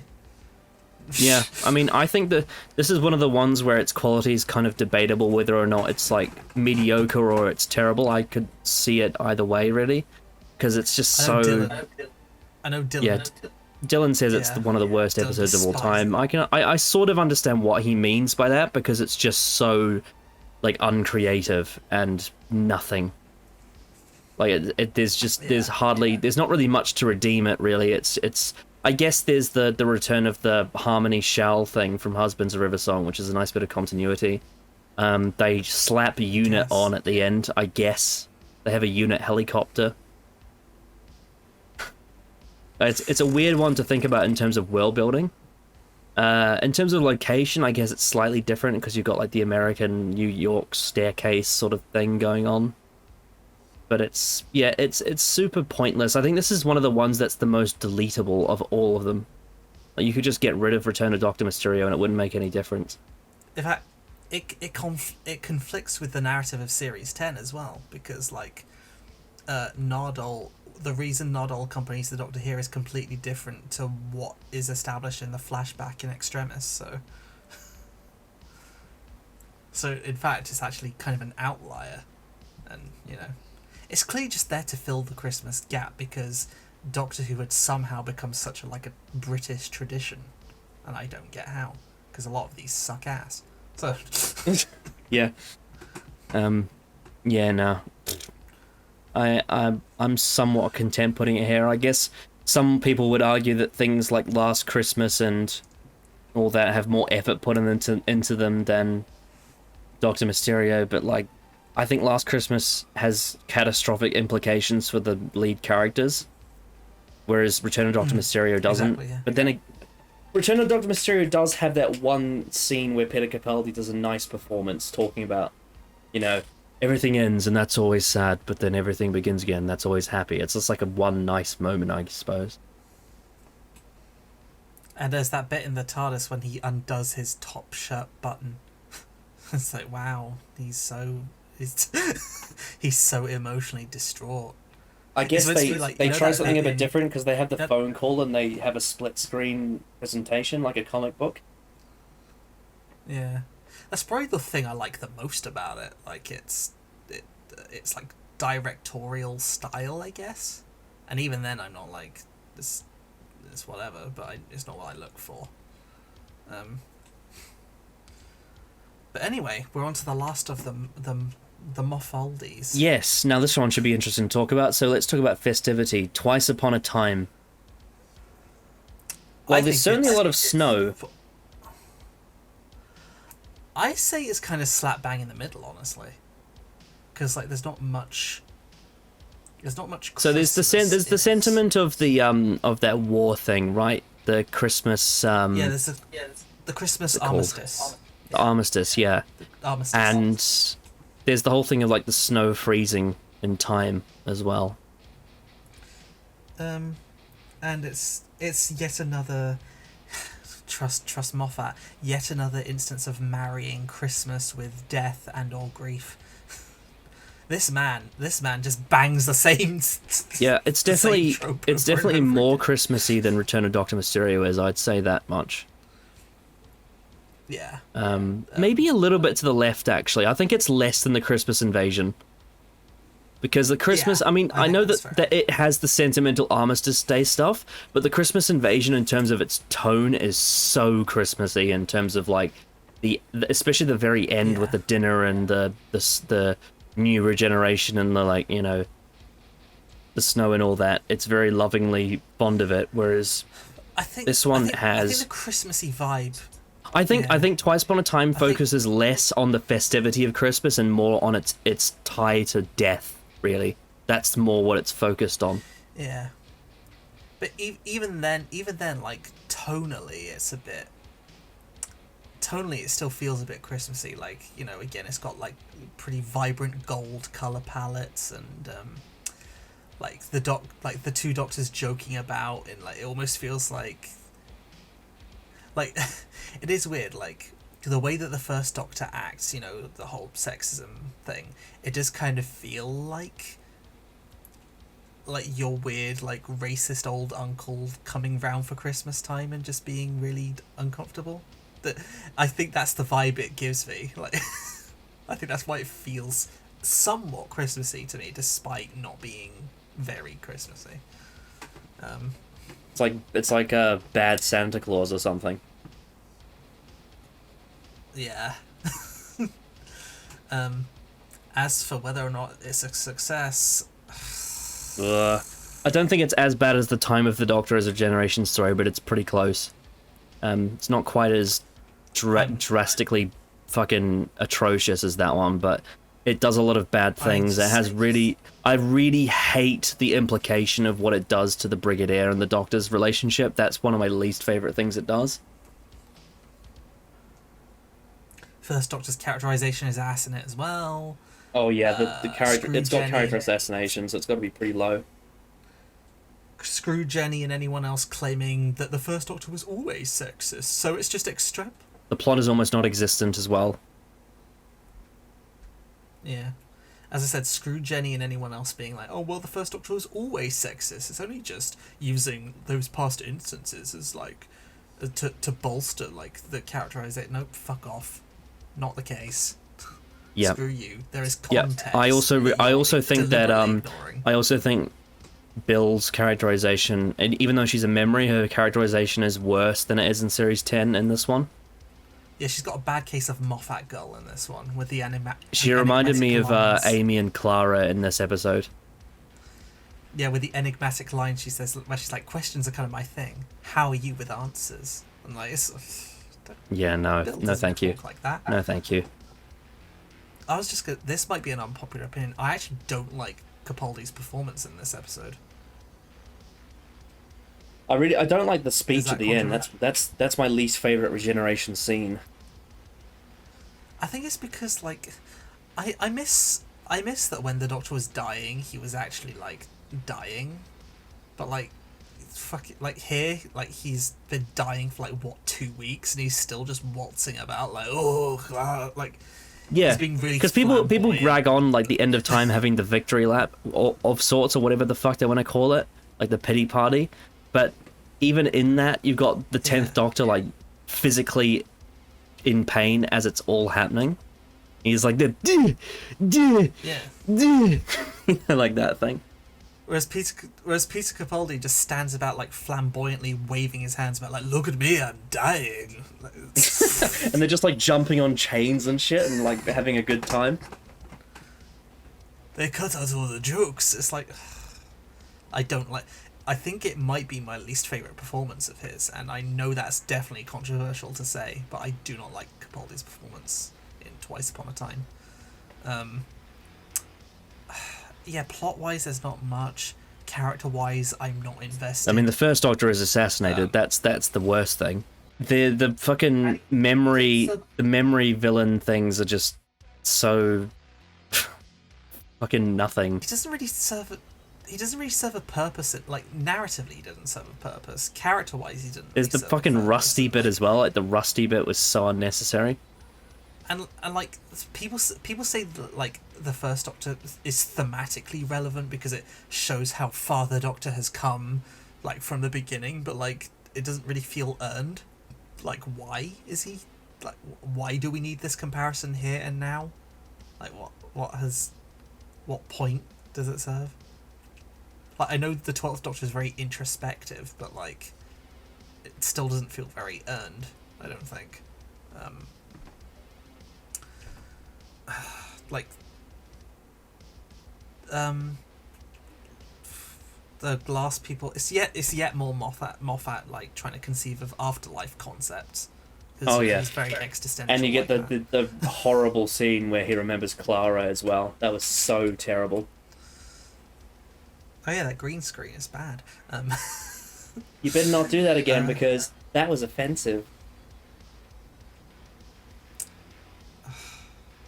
Yeah. Again, it's another one I don't have much to say on because everyone else has already said shit about it. And I like. I guess Rachel Talalay's direction's pretty well done on much of it. Especially Jodie's first scene is well shot. A lot of the CGI, the CGI is a mixed bag because the snow effects look really good, like the frozen stuff. Like the glass people look like ass, and so does the regenerations. Yeah. Oh god, the regeneration effect is ugly. Yeah, I put it on the same tier as Last Christmas, where we've put it. I agree. It's pretty bad. Not quite as bad as Time of the Doctor, but close. Oh, and David Bradley's performance isn't. Yeah, David Bradley is a great actor, but his performance doesn't really work in this. Alright. Barbie Polly as well. Oh yeah, Barbie Polly. I hate it. It's so bad. But yeah, that's Not the worst Christmas special, but story. it's a it's a bit just of a a slog, wet. and I don't ever want to. Yeah, it's a slog, and I don't really ever want to return to it. Pretty much. It's probably my least favorite multi-doctor story, actually. Thinking about it. That is honestly fair enough. Maybe Fugitive of the Jadoon could, but that's like a hot mess. Anyway. Oh yeah, that's a good point. I mean, the Future of the Jadoon's a bit of a special one because it's only a multi-doctor story for like 10 minutes. Yeah, and an extreme technicality at that. Yeah, I could see the argument for that one, especially in hindsight. But they both do a lot of damage though. Like, Twice Upon a Time does damage to the First Doctor, and it also does damage to the Brigadier as well. Like, it recontextualizes how they meet each other and the meaning behind it, and I hate that. And Capaldi's speech at the end is just fucking annoying. The children can hear your name. Because did you know, guys, Stephen Moffat likes to emphasize the Doctor's importance to children in the real world. It's like a metatextual commentary or something. Do you get it yet? Yes, Stephen, we get it. Oh, women are made of glass in a way. That's probably the best. Oh no! Do you remember? It's also the one that has the First Doctor say, "Who the hell do you think you are?" Oh yeah, what the Like, that might be more. I think that might be more out of character than the sexist bits. The First Doctor would never say, "Who the hell?" Like, what the? What on? Who on earth do you think you are? You know, maybe. Who the Blazers even? Not who the hell. Oh, God. Yeah, it's weird dialogue. Now we Anyways, that was Chibbers. Stephen Moffat. The only one that rose above the line was Husbands, and the rest of them were pretty low down. Especially the Matt Smith ones. Yeah. God, they were bad. I was just gonna say Christmas Carol might barely get a pass, but like everything else is no, thank you. Yeah, now we're on to Chris Chibnall's. Yes, the Chris Chibnall New Year's Schlocky specials. trilogy. So we have Resolution, which was the first one. So in terms of festivity, it's a New Year's special, and I don't really remember. I'd put it between The End of Time and Twice Upon a Time. For festivity? The opening, it's got. Yeah. Well, what Because festivity does it tries have? I don't to- actually remember. It's trying to link in. Okay, it's really botched, but it's trying to link in like the whole thing of a New Year's resolution, like a new start and stuff. Especially with Ryan's dad. I guess the very It's trying end to be like, definitely oh, has right, that, the New Year's resolution thing. Yeah, and obviously the start they see like they go to. Obviously, like the first time we see the fam in the story, they're like in the TARDIS looking at like 1 billion fireworks or something. Oh yeah, oh, that's right. I forgot about that. She's like, oh, we visited the planet Flamiflom, where they celebrate New Year every year, or something. New Year every day. Or But the something. thing is, the New Year's stuff in this episode is so tacked on. It doesn't tie into the story at all. It doesn't feel like there's any thematic reason for it. It's just there because it happens to be a 1st of January episode. Yeah, well, this is also going to link into the quality of the story, but like Ryan's dad, you know, being like, oh, I promise I want to turn over a new leaf with you, Ryan. Oh yeah, make I amends forgot with about you. that. Yeah, okay. And Ryan's like, well, you got to make it up to me first, kind of thing. So, and it's trying to be like turning over a new leaf, but it doesn't really work because Yeah, I think it's fair to say that the characterization in this one, and that's probably going to stay the same for the next two as well. The characterization all around is just so poor for Chris Chibnall. Like, he just doesn't do anything right when it comes to characters. It's just so everyone is so wooden. They have no defining traits. They're all just these like templates of people. And then you've got a fucking the thing cackling Dalek as well. The thing that frustrates me the most about it is that its biggest hurdle is right at the goddamn finish line, because, like, you have this story about Ryan's dad coming back. Well, coming back, because we've never seen him before. But Ryan's deadbeat dad being like, I want to make it up to you. What can I do to you? What can I do to, like, mend our relationship, kind of thing? And then Ryan's like, well, I don't forgive you. You've got to make it up to me. And then in the end, it's apparently Ryan's responsibility to forgive his dad. When I think it would be far more, thematically resonant if, if the Dalek mutant possessed Ryan, and then Ryan's dad had to prove himself to Ryan and save him from the mutant. But no, it's the other way around. Like, for some reason, the onus is on Ryan to forgive his deadbeat dad, even though he has no reason to. And it feels like morally, what a surprise, Chris Chibnall's morally confusing. This feels morally very dubious, and it's a real shame, because you could have had something there. You were so, like, the story was really close to having, like, a somewhat passable, satisfying thematic arc, and it just goes in the exact opposite direction for no damn reason. The Resolution is also an episode that has a lot of really terrible dialogue in it as well. Obviously everyone always cites the, we'll have to have a conversation scene, which is cringe as hell. It's one of the worst gags in the whole show. But there's also all of the stuff with, like, Ryan and his dad is so stale, and it doesn't feel like real people that love each other, that are talking to each other, that once were family. It's just so, like, clunky and just botched and not actually believable. And then you get all the this is one of the first times I really noticed how Jodie Whittaker's Doctor doesn't feel like the same character, because she was saying things like, to the Daleks, she's just like, yeah, and you're gonna get stopped by me and my mates. It's just, it's trash. In terms of quality, I think it's on similar level to Mysterio for me. Like, this, I really don't like it as a Dalek story because of it tries to do a really interesting thing of, what if we make the mutants super powerful, but it does it in a way where it makes the tank seem unnecessary. Then you have, like, the cackling Dalek, and it's got such a, like, simple surface level view of what makes a Dalek what it is, and it just has it blow up things with a missile and all that. And then the characterization is just dreadful.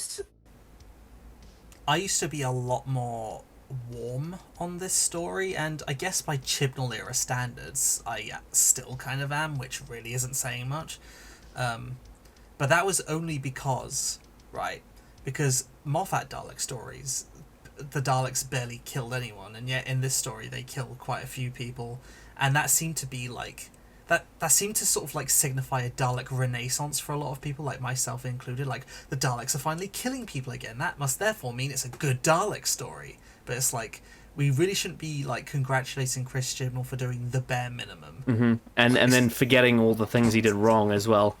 Yeah, it's I think also people are more forgiving to this because it came right after the Battle of Ranskarav Kolos, which is one of the worst episodes of all time. Yeah, and it's like, it's better than that, so it seems better than it is. Whereas if Resolution came out in Series 10, for example, people would be noticing its issues, I think, a lot more. Or maybe they wouldn't. I don't know. Yeah, I don't know what people's critical faculties are. But I think in terms of quality, it's on a similar level to Mysterio.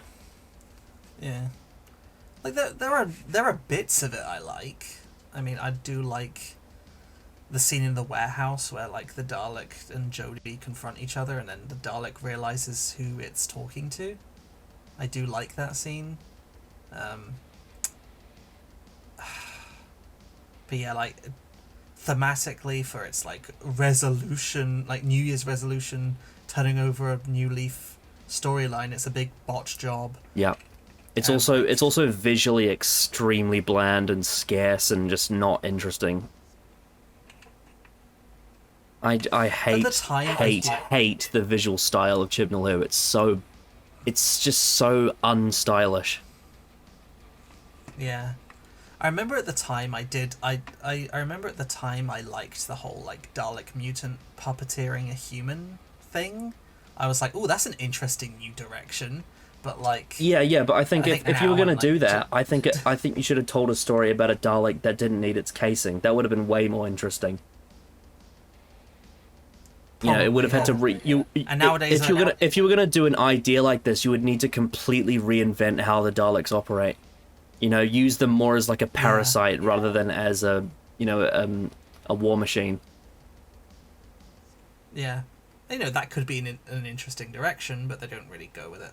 And then they recycle it. Like imagine if they'd done a thing where, how that character is like got like a little petty romance with that other guy, even though it's not developed at all and the characters are bland. You could have done something where it's like the Dalek attaches itself to the woman and they're like, do you still love me even though I'm a Dalek now? That would have been something that you could have done with that. Maybe, yeah. Also the legit, because it was it was like a mutant that like in ancient times like people had split it into 3 parts.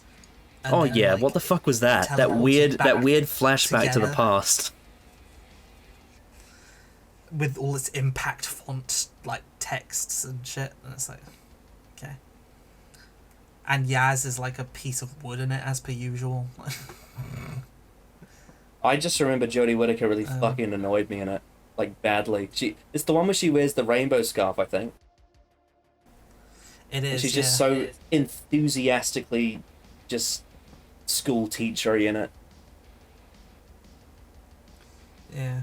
And again, there are a couple of like sweet moments with Graham, but like they stop the plot dead and they feel more at home in like a counselling session than in Doctor Who. Yeah, it's an episode that has some really diabolical pacing issues. Yeah, an episode I used to be fond of, but now is just so mid. Speaking of diabolical, we have Revolution of the Daleks. I despise this one with a furious passion. Yeah. Let's talk about the festivity first. There was a New Year's special. This might be the least out of all of them. I can't actually remember what festivities it had.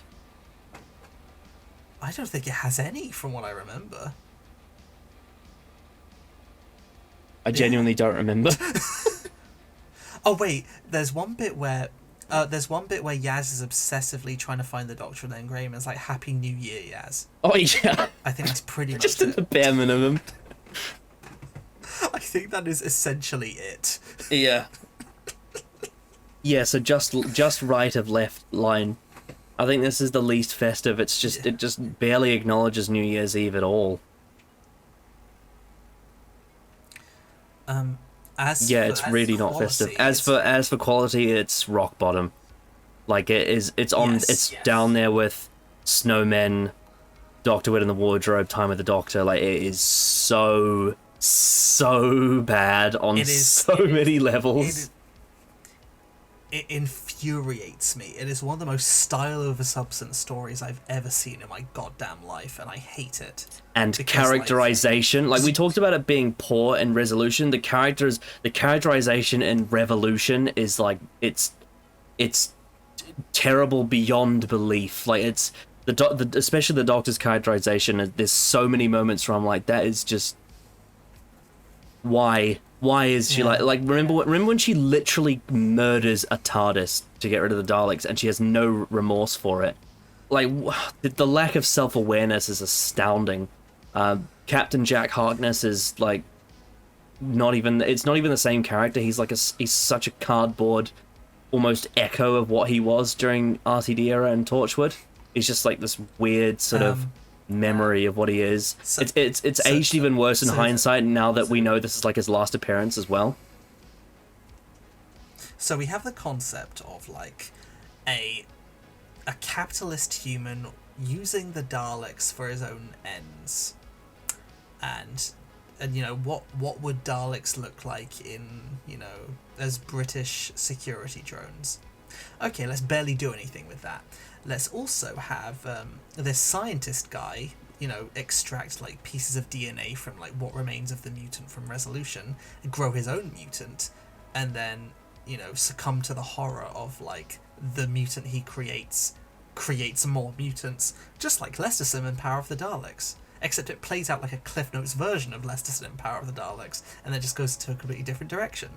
And then you get like this really horribly uninspired, you know, Yaz needing to learn to enjoy her time with the Doctor while it lasts thing that again feels like Cliff Notes of School Reunion. Yep, and then you get the rip-off of the bloody Blood of the Daleks plot as well, and Remembrance with the fucking bridge scene. That's so horrendous.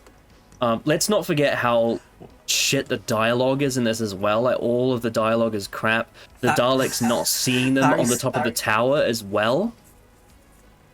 Thary's brought up a really good point to me the other day. What is with all these Dalek factions and their stupid-ass names? Because the Doc's like, oh, these are special Daleks, these are Death Squad Daleks, these are Purity Daleks. It's like, Death Squad Daleks. Yeah, and then Daleks, there's that fucking moment where the Doctor's idea to get rid of the Daleks that are on Earth is to bring in more Daleks and start a civil war on purpose. What a fucking weird thing to do. You're just going to create more damage and more deaths and more chaos. And then your idea to get rid of them is to just, like, there's that stupidly terrible scene that everyone seems to think is like this iconic moment where she stands in the sky in the TARDIS and sucks them all in and traps them. Oh, it's terrible. It's a terrible moment. I hate that scene. It's one of the most style over substance things, because, like, visually, sure, it looks pretty, but everyone only praises it for the visual, like, for the visuals. They don't think about, like, how it narratively works, because it fucking doesn't. And again, I just love the fact that, like, there are these factions of Daleks that specialize in purity and killing, you know, the things that the Daleks are meant to already fucking do. Oh, it's so trash. Fucking Jack Robertson is bad. Graham and Ryan's departure feels Graham and Ryan's exit is so... like, Ryan's like, he does, like, the whole Superman thing. He's like, my people need me. What a fucking joke. You know, Leela's exit in the Invasion of Time, even that feels like it has more build-up than Ryan wanting to live. Yeah, Ryan and Graham's exit is a limp, damp squib. It's so pathetic. It's like, so I don't want to come with you. I've realised what's special. It's like Dan's exit that would happen like 2 and then years Jack's later. like, Jack departs just sort of off screen randomly. It's super clunky. Oh, it just gets everything wrong, doesn't it? The fucking prison subplot. There's no character growth, despite the fact that she spends all those years in prison. And it goes nowhere. It doesn't inform. And it's just anything. like, oh, look at all these monsters. Look at them. Don't you remember Meglos? We've named a weeping angel Angela, aren't we? Yeah, there's a fucking silence in there as well. Like, why is there a silence in there?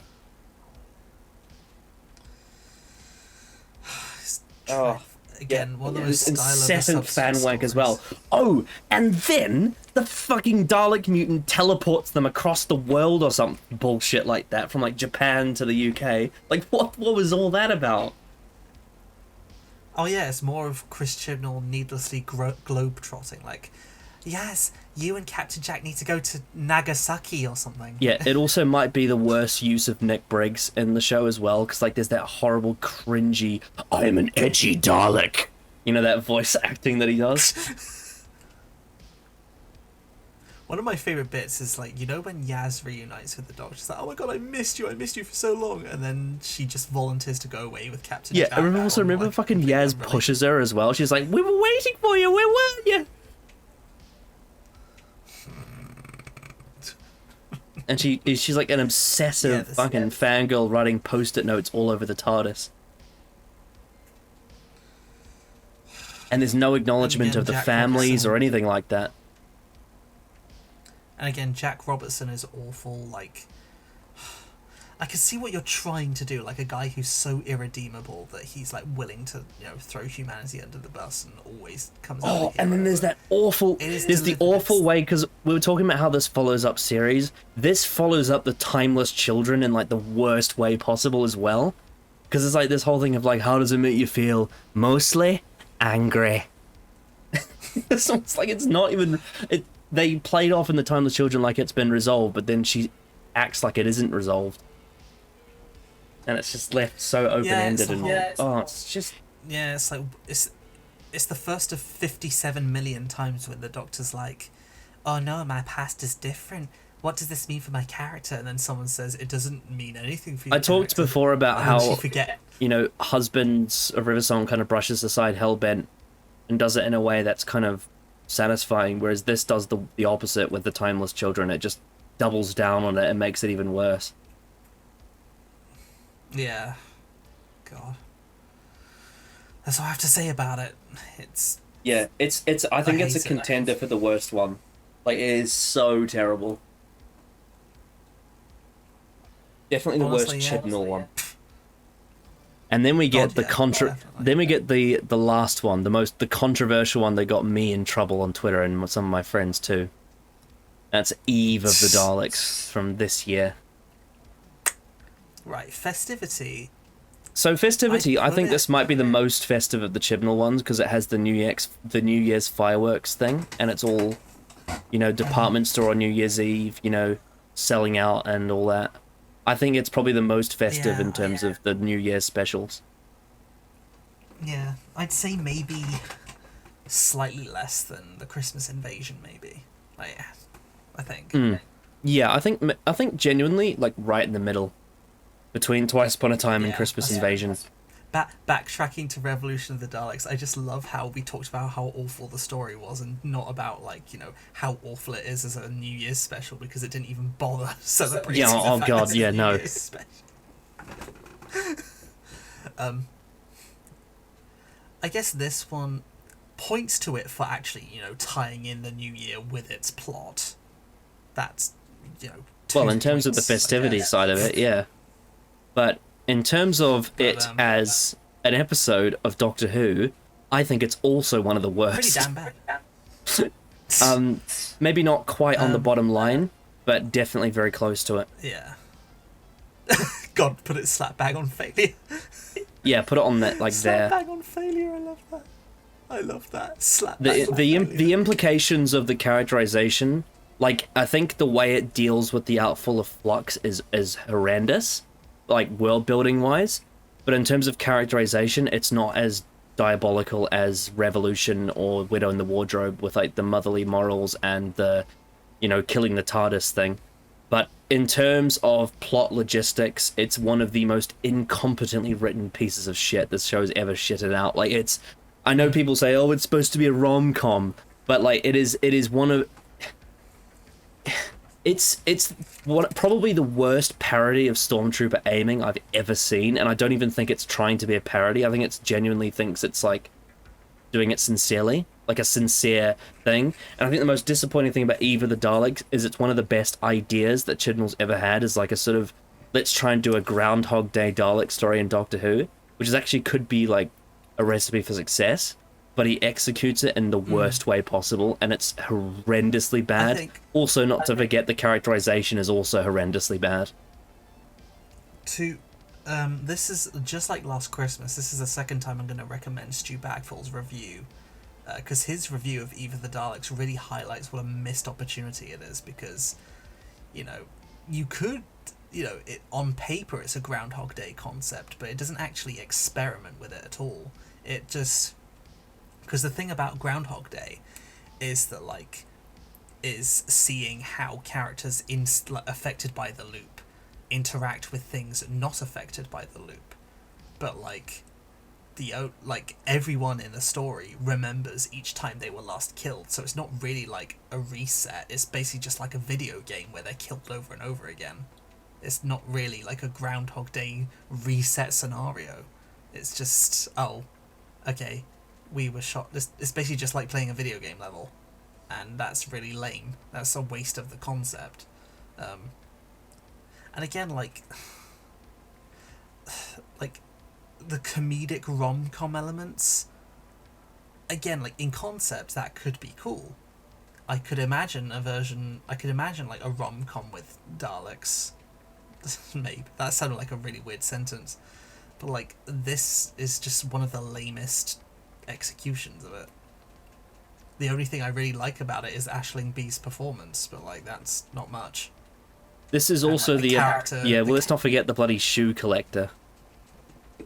Oh yeah, the characters they're given though are really bad. And as Stu Bagful also said, there's no frenetic energy to it. Like you'd think like in a story where your characters can get killed over and over again, you'd expect there to be like more spontaneous deaths, but like all the deaths that happen are like, oh, they are clearly telegraphed as being backed into a corner and accepting it, and it's like, okay, that's really stilted and lame. This is the one instance where Dan spends time with the Doctor, and it's still nothing. Yeah, this is also the episode where Dan like outs Yaz's crush on the Doctor, and he basically does it without her consent as well. Yeah, I don't vibe with the Doctor in the story. It is the most like. Oh yeah, no. This because see, I used to like I don't have the huge hate boner for 13 that a lot of people do. Like I can vibe with her personality, but the more the stories go on in her era, the more irritated I am by her like constant just like, we need to focus and be the best of humanity, and we need to keep persevering, and that's the thing about you humans, and it's like, oh, shut the fuck up. Yeah, the way the outing of the Thasman thing, and then you've also got the non, follow up to Flux as well, was just the way that they dealt with that offhandedly was so weird. Like I think it was brought up. I think Flux was brought up, and the Doctor just brushed it aside. I think so, yeah. I guess the resolution to it, where they sort of tie in fireworks to the destruction of the Daleks in the building, like, okay, that's a visual image. Yeah, there's that weird bit where Chibnall brings back the guy from The Woman Who Fell to Earth, like the crane operator. Yeah. Granted, that is the one time where Chris Chibnall seems to have displayed, like, any enthusiasm for his own era. Because, like, any other piece of his writing, I don't get that he feels any emotion. But I don't care if this is a hot take. I think this is the worst. Like, in terms of them in action, like you could say things like Witch's Familiar, Asylum, are much worse when it comes to the actual characterization of the Daleks and like the way that they are, the whole meaning behind them, the implications of their hatred and their sort of, I guess, ideology and whatnot would be worse. Or you could look at the Paradigm Dalek design in Victory, or you could, like that sort of thing, like removing the sort of the I love you, exterminate shit from Witch's Familiar is unforgivable, and Asylum does a lot of terrible things with the Daleks. But I think in terms of the way that the Daleks are utilized in action, I think this is the worst handling of them in the entire franchise. Like, they are just so pathetic in Eve of the Daleks, like how they just conveniently miss shots left, right, and center until the plot requires them to. It's so, as a piece of meta fiction, it's so frustrating to just know that that's what's happening, because it makes the story like pointless to watch as a piece of fiction, because you just know that that's what's going to happen. You just know that they're not going to hit any target until the writer decides that it needs to happen, and there's no cause and effect to it. And as someone who wants to immerse myself into storytelling as if it was real life, I hate it for that. And they've got that cringy grappling gun as well. If you do comedy with Daleks, there's so many better ways to go about it. The chase is right there. Even Death to the Daleks. Even Death to the Daleks is better than Eve. Ugh. And like all of the comedy is just cringy, like a sitcom. Like it's like cringy American sitcom comedy as well. It's really, really lowbrow. He boy wants to connect with girl but can't figure out how. How many Yep, times and has then- modern Who done this? Yeah, the morals behind that too, like the fucking he collects women's shoes, but she still falls in love with him at the end because apparently he's a good-hearted weirdo. What a fucking weird episode. Like, there's a difference between like keeping a memento and literally hoarding your ex's shoes. Big fucking difference. Yeah, this is supposed to be a festive special, you know, and we're watching that. Ugh. Yeah, and I don't like the way the story's produced either. I think it's very messy. It's not quite as bad as Legend of the Sea Devils, but that's not a high bar. True. But yeah, that was all the festive specials. Yeah, so I guess If we're gonna... would you say that the festivity really has any influence over its quality? Because we've seen a lot of the like, I mean, obviously as you can see from this graph, we think that the majority of them are below the line, but it doesn't seem like the actual festivity influences the quality that much. I guess it can make it more insufferable depending on who's writing. Yeah, well, I think the extremes that you Because- can look at are Revolution of the Daleks and the Doctor, the Widow, and the Wardrobe, which are both like the same level of failure, but they are failures in such different ways. Yeah, definitely. Again, I think it depends on the strength of each respective writer, because Russell's most festive is probably his weakest. That's definitely the case with Moffat, pretty much. And then Chibnall just sucks across the board, so it does. Yeah, I almost think that this clump over here, where you get Runaway Bride, Husbands, Next Doctor, seems to be, and Voyage of the Damned, and I guess Christmas Carol, is sort of this is where the Christmas specials are ideally going to hit, because they're not going to be, you know, top tier episodes. They're mostly just going to be these sort of fluffy mid tier bits of fun. With the Christmas Carol, the festivity is very excessive, but with these four, it's more so just like it is there, but it's not all the way, and it doesn't overpower the story. It's just sort of there in a manageable amount. I was not expecting the End of Time to be like the second highest. Yeah, well, I mean, the thing is, the End of Time's flaws aren't really to do with the festivity. It's more so that's just true. to do with the plot logistics. Like, they're just so bollocks. Yeah. So, dear viewers of this video who are, if you're one of those people who are clamoring for like RTD to bring back Christmas specials, what the fuck is wrong with you? Watch this video. I mean, granted, RTDs are generally the better of them, but they are still among his weakest anyway. And why would you want that? So, Yeah, I mean the most successful one that we put on this list is the Christmas Invasion. I think the reason why it succeeds, it does a little bit of Christmas, which adds a nice flavor to it, but it's primarily it's its own thing. It was written as a Doctor Who episode before it was put on the Christmas Day slot, and I think that's why it's a big outlier. Yeah. As for the other holiday specials not mentioned, like Planet of the Dead, Legend of the Sea Devils, and the Halloween Apocalypse, two of those are bad.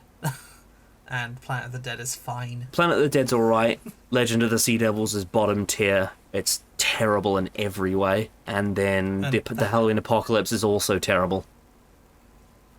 It's a glorified series trailer.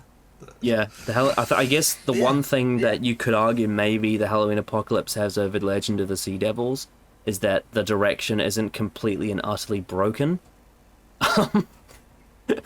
Like, it's still shot like a TV show and not like a fucking fan cam with like a half-baked edit. That's a good point, yeah. I know we didn't include Spyfall Part 1, but where would you put it if we did include So it depends on whether you include Part 2 or not, because Part 2 is bottom tier, Part 1 is just sort of daft, like sort of 3 out of 10 on the same as like Resolution and Mysterio. Whereas Part 2 is like Revolution, Snowmen, Time of the Doctor, Widow and the Wardrobe, Eve sort of level. I'd put the whole story at like Snowmen level. And in terms of festivity, there's pretty much nothing from what I recall, so Yeah, it would probably be like sort of. Yeah, it'd probably be like just. It would be in the spot on the graph. I put it just above Revolution, I think. Ah, I see. If it's just part one, So, it yeah. if it's just part one, I might be generous and put it on par with Mysterio because of Sacha Dhawan's performance as O in part one is quite good. But if we're including part two, no. God, no. Ugh. I mean, you still got the uselessness of the Kasavin and No, Spyfall part two is Daniel Barton horrendous. and Daniel Barton being a really poor man's Tobias Vaughan, and The Master in Spiteful part two is just, is horrific. yeah, that's fair enough. But yeah, Just the complete that's just ignoring the existence of Series 10, you know? It just doesn't, it just doesn't exist in Spiteful Part 2. Wow, not a particularly glamorizing review of these specials, is it? And that's the moral of the story. Festive specials are bad. Do regular stories instead. I think they were tolerable up until 2010. But once it got to bloody Widow in the Wardrobe, it was all downhill. Apart from Husbands. Husbands is actually kind of good. But I think also you have to take into consideration that this may not actually be down to the... Because people say that it's all because it's a festive special. It's all because Christmas is shit and because New Year's is shit for Doctor Who. But I actually don't think that's the case. I think the argument that I would make is that it's not necessarily a problem with the whole idea of having it be festive. I think the problem is that Stephen Moffat and Chris Chibnall are just not very good showrunners, and that's my take on it.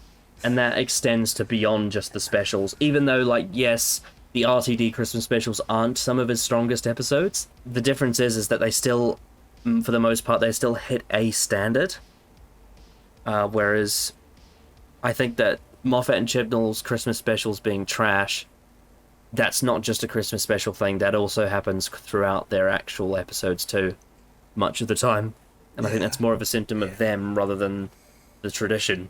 And so I think if RTD's going to do another Christmas or New Year special at some point in the future, you'd hope that it would end up like a Christmas Carol. Sorry, not Christmas Carol. You'd hope that it would end up like the Christmas Invasion, and not like the the stuff at the very bottom. That would be my hope and desire. Well, I mean, the Waters of Mars was supposed to be one, but then it got moved to November for Thanksgiving. If we were counting the Waters of Mars, that would just blitz everything here by miles. It would be off the scale in terms of success. God, yeah. And festively, it does have the snow bit at the end, and it has, in terms of Halloween, it has the scary monsters. But in terms of success, it's far beyond any of these episodes. Yeah. I'm a big advocate for Doctor Who at Halloween because, Doctor Who show about, scary monsters hide behind the sofa. Perfect fit. But, that's just me. I forgot the Zygon Invasion came out on Halloween as well. But that has nothing to I guess do you with could count... Some people like to count The Unquiet Dead as a Christmas episode. Suppose, yeah. It's a pretty good story. It used to be, funny enough, back in 2015 or so, it used to be my favourite revival story, which is kind of funny to think about. I think back then I was really morbid. I was like, yeah, I like this really grim, dark story.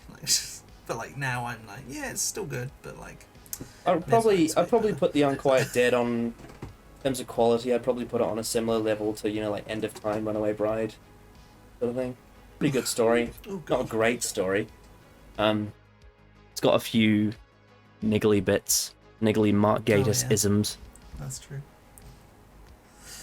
But yeah, that is. Anyway, yeah, that was enjoyable, and it was quite cathartic to get those perspectives out there.